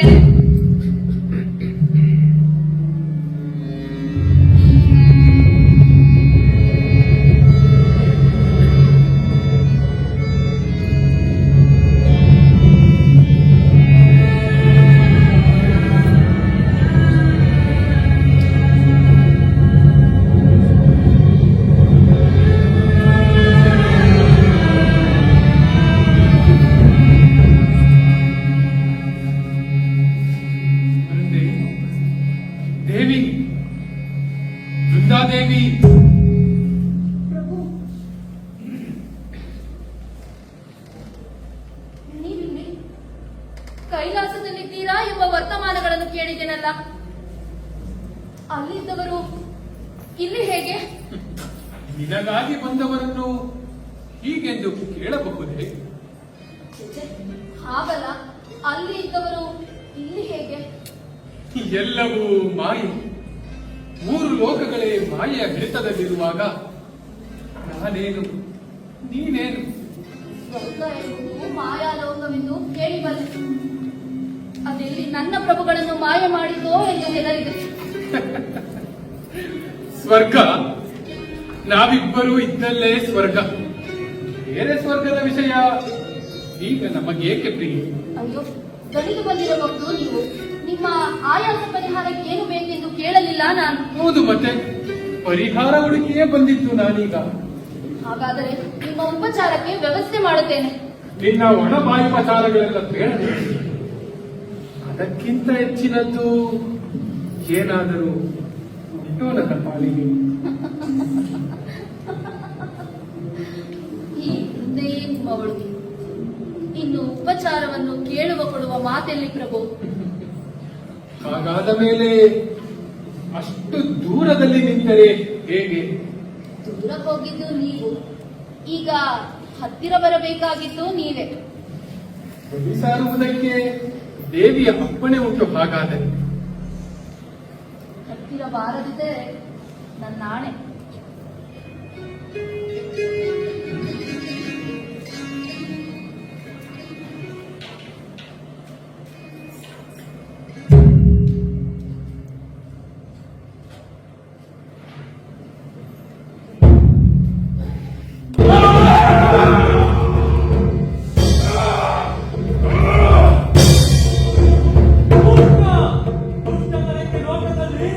ಉಳಿವಿಲ್ಲ ಎಂಬುದು ತಿಳಿದಿದೆ ನಿನಗೆ. ಜಗಜ್ಜನನಿಯನ್ನು ಏನೆಂದು ತಿಳಿದೆ ಪಾಪಿ. ನಿನ್ನಂತ ಅಲ್ಪನಿಗೆ ಗೋಚರಿಸುವವಳು ಅಲ್ಲ ನನ್ನ ಶಿವಾನಿ. ನನ್ನಂತವ ತನಗೆ ಬೇಕಿಲ್ಲ ಎಂದು ಹೇಳಬೇಕಾದವ ನೀನಲ್ಲ, ಅವಳು. ಇಷ್ಟಕ್ಕೂ ನಾ ಬಯಸಿದ್ದು ನಿನ್ನ ಶಿವಾಣಿಯನ್ನಲ್ಲ, ಪರ್ವತರಾಜನ ಮಗಳು ಪಾರ್ವತಿಯನ್ನು. ಹೆಸರು ಯಾವುದಾದರೂ ವ್ಯಕ್ತಿ ಬೇರೆಯಲ್ಲವಲ್ಲ. ಸ್ವರ್ಗವನ್ನು ಆಕ್ರಮಿಸಿದ ಪಿತ್ತ ನಿನ್ನ ನೆತ್ತಿಗೆ ಇದೆ. ಸೀಳುತ್ತೇನೆ ನಿನ್ನ ನೆತ್ತಿಯನ್ನು. ಸ್ವರ್ಗ ಎತ್ತಿದ್ದರೂ ನನ್ನದೇ ಆಗಬೇಕಿತ್ತು. ಆಗಿದೆ. ನನ್ನ ತಲೆಯ ಕೂದಲನ್ನು ಕುಂಟಿಸುವುದಕ್ಕೆ ಸಾಧ್ಯವಿಲ್ಲ ನಿನ್ನಿಂದ.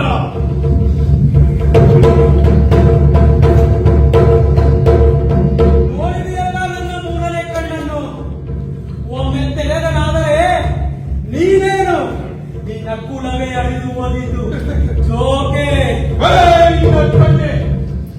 ಆದರೆ ಅದೇ ಕಣ್ಣಿನಿಂದಲ್ಲವೇ ನಾ ಹುಟ್ಟಿದವನು. ಮತ್ತೆ ಆ ಕಣ್ಣು ತೆರೆದರೆ ಇನ್ನಷ್ಟು ಜಲಂಧರನ್ನು ಹುಟ್ಟಬಹುದು. ತೆರೆದು ನಾನು. ಯಾರೊಂದಿಗೆ ಮಾತನಾಡುತ್ತಿರುವೆ ಎನ್ನುವ ಪರಿವೆಯಾದ ನಿನಗೆ ಮಹಾದೇವ ಕಾಲ ಕಾಲಾಂತ ಗಣಿಸಿದ ಈ ಜಗದೀಶ್ವರನೊಂದಿಗೆ.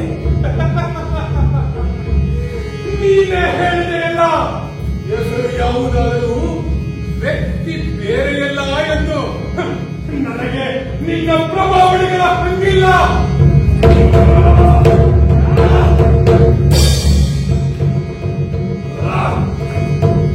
ಒಮ್ಮೆ ಬಿದ್ದಾಕ್ಷಣ ಎಲ್ಲವೂ ಮುಗಿಯಿತೆಂದು ಭಾವಿಸಿದೆಯಾ? ಈ ಜಲಂಧರನಿಗೆ ಅಂತ್ಯವಿಲ್ಲ. ನಿನ್ನಿಂದಲ್ಲ, ಯಾರಿಂದಲೂ ಸಾಧ್ಯವಿಲ್ಲ. ಅದೇ ನನ್ನನ್ನು ನಿಗ್ರಹಿಸಲು ಯಾರಿಗೂ ಸಾಧ್ಯವಿಲ್ಲ.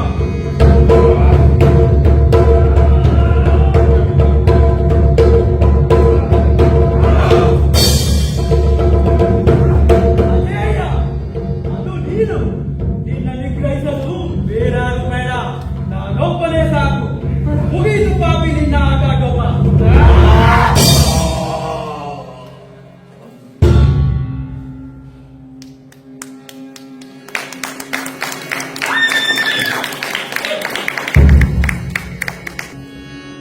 ದೇವನಾಗಲಿ ಜೀವನಾಗಲಿ ಭೂಮಿಯ ಸಂಸರ್ಗಕ್ಕೆ ಬಂದ ಮೇಲೆ ಇಲ್ಲಿನ ಕರ್ಮಾಕರ್ಮಗಳ ಅಂಚಿನಿಂದ ನಡೆಸಿಕೊಳ್ಳುವುದು. ಹಾಗಾಗಿ ಜಲಂಧರ ಸತ್ತ ಎನ್ನುವನಿಗೆ ಕತೆ ಮುಗಿಯಲಿಲ್ಲ. ಅತ್ತ ಶಿವನ ತ್ರಿಶೂಲ ಜಲಂಧರನ ಎದೆಯನ್ನು ಸಿಡು. ಇತ್ತ ಸಂಧ್ಯೆಯ ಅಂತಃಪುರವನ್ನು ಮಾತ್ರವನ್ನು ಅಂಚನನ್ನು ಒಂದು ಜಲಂಧರ ಪ್ರವೇಶಿಸುತ್ತಾನೆ. ಒಂದೇ ವ್ಯಕ್ತಿ ಒಮ್ಮೆಲೆ ಎರಡು ಕಡೆ ಇರಬೇಕೆಂದರೆ ಆತ ದೇವರೇ ಆಗಿರಬೇಕು. ಹೌದು, ಶಿವನನ್ನು ಸೇರಿದವನು ನಿಜವಾದ ಜಲಂಧರನೇ ಆದರೂ ವೃಂದೆಯನ್ನು ಸೇರಿದ್ದು ನಿಜವಾದ ದೇವರು. ಅತ್ತ ಶ್ರೀಮನ್ ನಾರಾಯಣ ತನ್ನ ಪತಿಯ ಛಾಯೆ ಎಂದಿನಂತಿಲ್ಲ, ಏನೋ ಬದಲಾಗಿದೆ ಎಂದು ಚಿಂತಿಸುತ್ತಿರುವ ವೃಂದಗೆ ಆತನ ಪಾದಗಳಲ್ಲಿ ಗಮನ ರೇಖೆಗಳು ಗೋಚರಿಸುತ್ತವೆ. ಪಾದಗಳಲ್ಲಿನ ಬದ್ಧರೇಖೆ ಇರುವ ವ್ಯಕ್ತಿ ಯಾರು ಎನ್ನುವುದು ಆಕೆಗೆ ಅರಿವಾಗುತ್ತಿದ್ದಂತೆ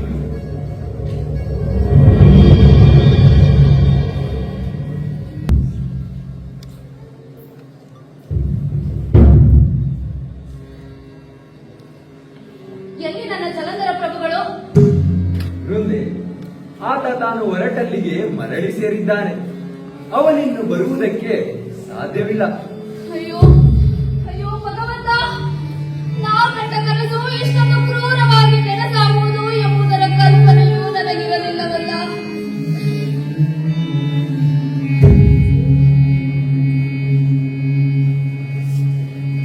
ದೇವರು ಕಾಯುವುದು ಹಾಗಿರಲಿ. ಎಂತಹ ಘಾತ!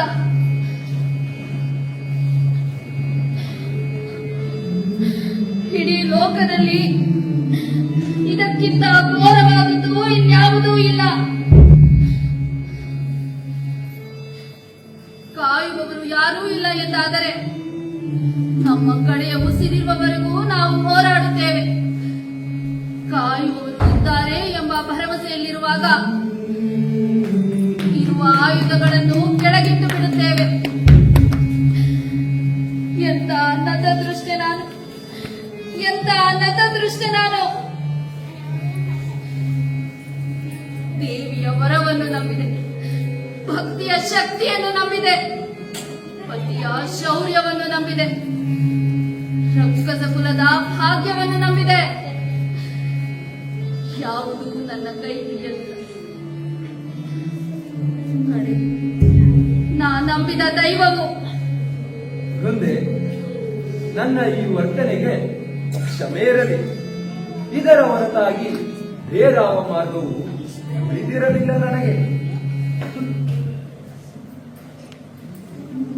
ತಪ್ಪು ತಪ್ಪು ತಪ್ಪು. ಅಚ್ಯುತನಲ್ಲಿ ಚ್ಯುತಿಯನ್ನು ಹುಡುಕಲು ನಾನೆಷ್ಟರವಳು?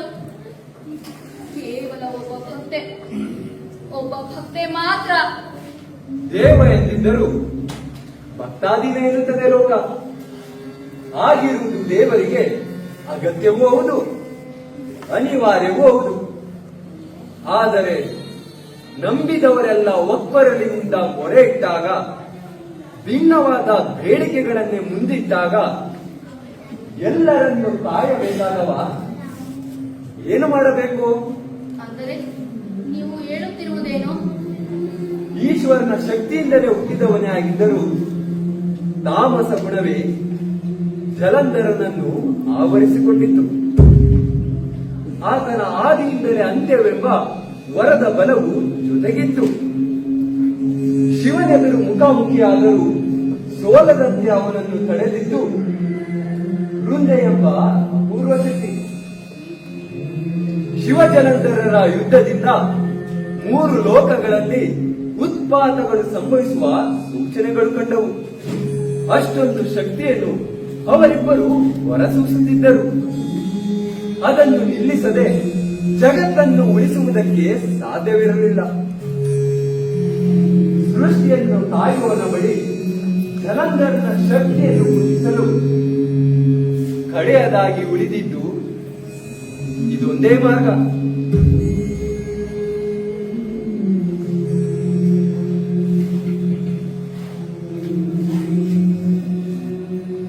ದೇವರ ಮೊರೆ ಒಂದೆಡೆಯಾದರೆ ಹೃದಯ ಭಕ್ತಿ ಇನ್ನೊಂದೆಡೆ. ಆದರೆ ಕಡೆಯದಾಗಿ ಆರಿಸಿಕೊಂಡದ್ದು ಮಾತ್ರ ಈ ಲೋಕವನ್ನು. ನನ್ನ ವ್ರತ ಕೆಟ್ಟಿತು. ಪತಿ ಕಾಲವಶನಾದ ಎಂಬಿತ್ಯಾದಿ ನೋವುಗಳಿಗಿಂತ ನನ್ನನ್ನು ಹೆಚ್ಚಾಗಿ ಬಾಧಿಸುತ್ತಿರುವುದು ಯಾವುದು ಗೊತ್ತೇ? ದೇವರು ಕಾಯುವುದಕ್ಕೆಂದು ಆರಿಸಿಕೊಂಡ ಈ ಲೋಕದ ಪರಿಧಿಯೊಳಗೆ ಈ ಮುಂದೆ ಸಲ್ಲುವವಳಲ್ಲ. ಕೆಸರಿನಲ್ಲಿದ್ದರೂ ಕಮಲದಂತೆ ಬಾಳುತ್ತಿರುವವಳು ಈ ವೃಂದೆ ಎಂದು ಲೋಕ ಹಾಡಿದಾಗಲೂ ನನಗೆ ಅದರ ಅರ್ಥವೇ ಆಗಲಿಲ್ಲ. ಅತ್ತ ಹುಟ್ಟಿದ ಕೆಸರಿಗೂ ಹೊಂಟದೆ ಇತ್ತ ದೇವರಿಗೂ ಬೇಡದಂತೆ ಬದುಕುತ್ತಿರುವವಳು ನಾನು ಎಂಬುದು ಈಗ ಅರ್ಥವಾಗಿದೆ.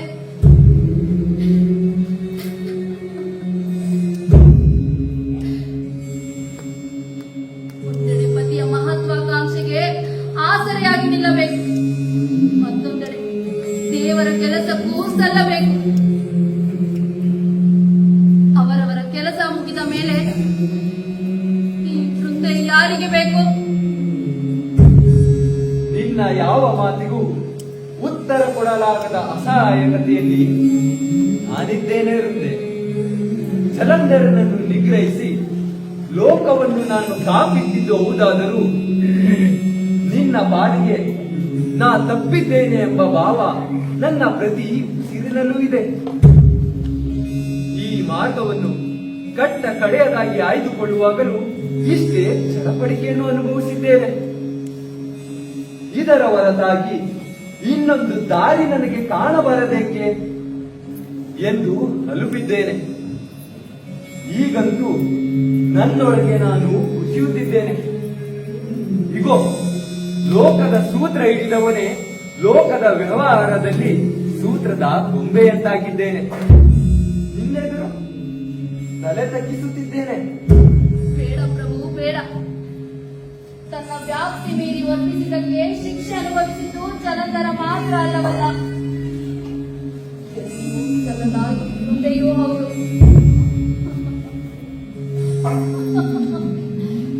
ಇಷ್ಟಾಗಿ ಮತ್ತೀಗ ಪರಮ ಪುರುಷನನ್ನೇ ನಡುಮುಟ್ಟಿಸಿ ನಿಲ್ಲಿಸುವುದೇ ನನ್ನ ವ್ಯಾಪ್ತಿಗೆ ಮೀರಿದ ಕೆಲಸವನ್ನು. ದೇವರ ದೃಷ್ಟಿಯಲ್ಲಿ ಯಾವುದು ಲೋಕವೋ ಆ ಲೋಕದಲ್ಲಿ ಈ ವೃತ್ತಿಗೆ ಸ್ಥಾನವಿಲ್ಲವೆಂದಾದರೆ ಸಾಕು. ಈ ಭಕ್ತಿ, ಈ ರಕ್ತಿ ಎಲ್ಲವೂ ಸಾಕು. ಈ ಹಾಡು ಲೋಕ, ಬೋಳು ಬದುಕು ಯಾವುದಕ್ಕೂ ಅರ್ಥವಿಲ್ಲ. ಭಗವಂತ ಎಂದರೆ ಎಲ್ಲವನ್ನೂ ಬಲ್ಲವ. ಹೀಗೆ ಇದ್ದು ಇಲ್ಲದಂತಾಗುವ ಬದುಕು ಹೇಗಿರುತ್ತದೆ ಎಂಬುದನ್ನು ಅನುಭವಿಸಿ ತಿಳಿಯಬೇಡವೇ? ನಮ್ಮ ಪ್ರಿಯರೊಂದಿಗಿನ ವಿಯೋಗ ಅನುಭವಿಸಿದಾಗಲೇ ತಿಳಿಯುವುದು. ಈ ಪರಮ ಪುರುಷನಿಗೂ ವಿಯೋಗದ ಸಂಕಟ ತಿಳಿಯುವಂತಾಗಲಿ. ಪರಮ ಪ್ರಸಾದ, ನಿನ್ನ ಶಾಪವನ್ನು ಮುಡಿಗೇರಿಸಿಕೊಂಡಿದ್ದೇನೆ ವೃಂದೆ. ನನ್ನೆಲ್ಲ ಭಕ್ತಿಗಳನ್ನು ಶಮನಗೊಳಿಸುವುದಕ್ಕೆ ಇರುವುದೊಂದೇ ದಾರಿ. ನನ್ನ ಲೋಕಾಭಿವೃದ್ಧಿ ಜಾಗೃತಗೊಳಿಸಿಕೊಂಡು ಅದರಲ್ಲೇ ಮುಕ್ತಿಯನ್ನು ಪಡೆಯುತ್ತೇನೆ. ಅದರಲ್ಲೇ ಮುಕ್ತಿಯನ್ನು ಪಡೆಯುತ್ತೇನೆ. ಅದರಲ್ಲೇ ಮುಕ್ತಿಯನ್ನು ಪಡೆಯುತ್ತೇನೆ.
Well done, everybody.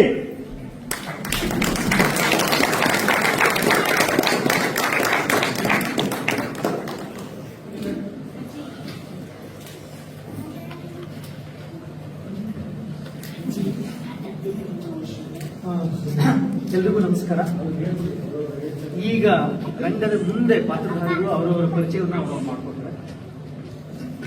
ಹಾಗಾಗಿ ನಂದ ಕುಮಾರಸ್ವಾಮಿ,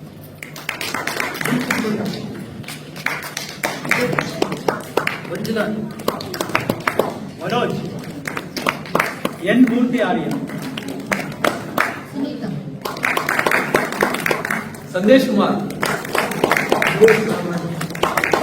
ಮದನ್ ಕುಮಾರ್, ರಾಧಿಕಾ. ಕಟ್ಟೆ ಮನೆ ಇಲ್ಲ,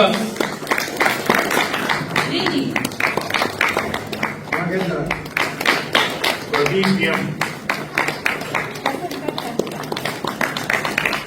ಕಾರ್ತಿಕ್ ಎಸ್.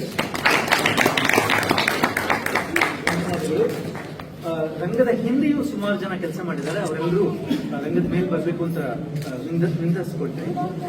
ಮೊದಲು ರಚನೆ ಫಲಕ ಕಟ್ಟೆಮನೆ, ಸಂಗೀತ ರವೀಶ್ ಬಿಯಾ,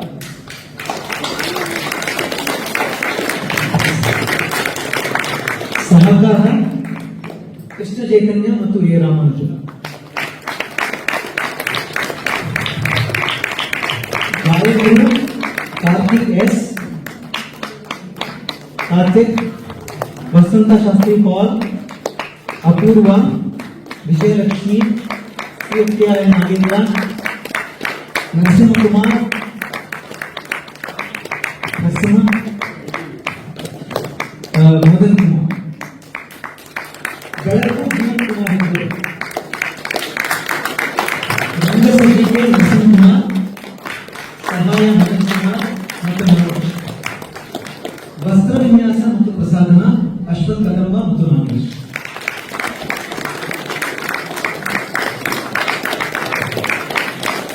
ನಿರ್ವಹಣೆ ಪ್ರದೀಪ್ ಎಂ, ಸಹಾಯ ನಾಗರಾಜ್ ಮತ್ತು ಶಶಿಧರ್ ಡೋರೆ. ಕೃತಜ್ಞತೆಗಳು ಮಧು ಡಿ ಮತ್ತು ರವಿ ರಂಗವಲ್ಲಿ. ಇದರ ನಿರ್ದೇಶನ ನಮ್ಮ ಹಿರಿಯರಾದ ರಾಜಶೇಖರ್ ಅವರು. ಧನ್ಯವಾದಗಳು.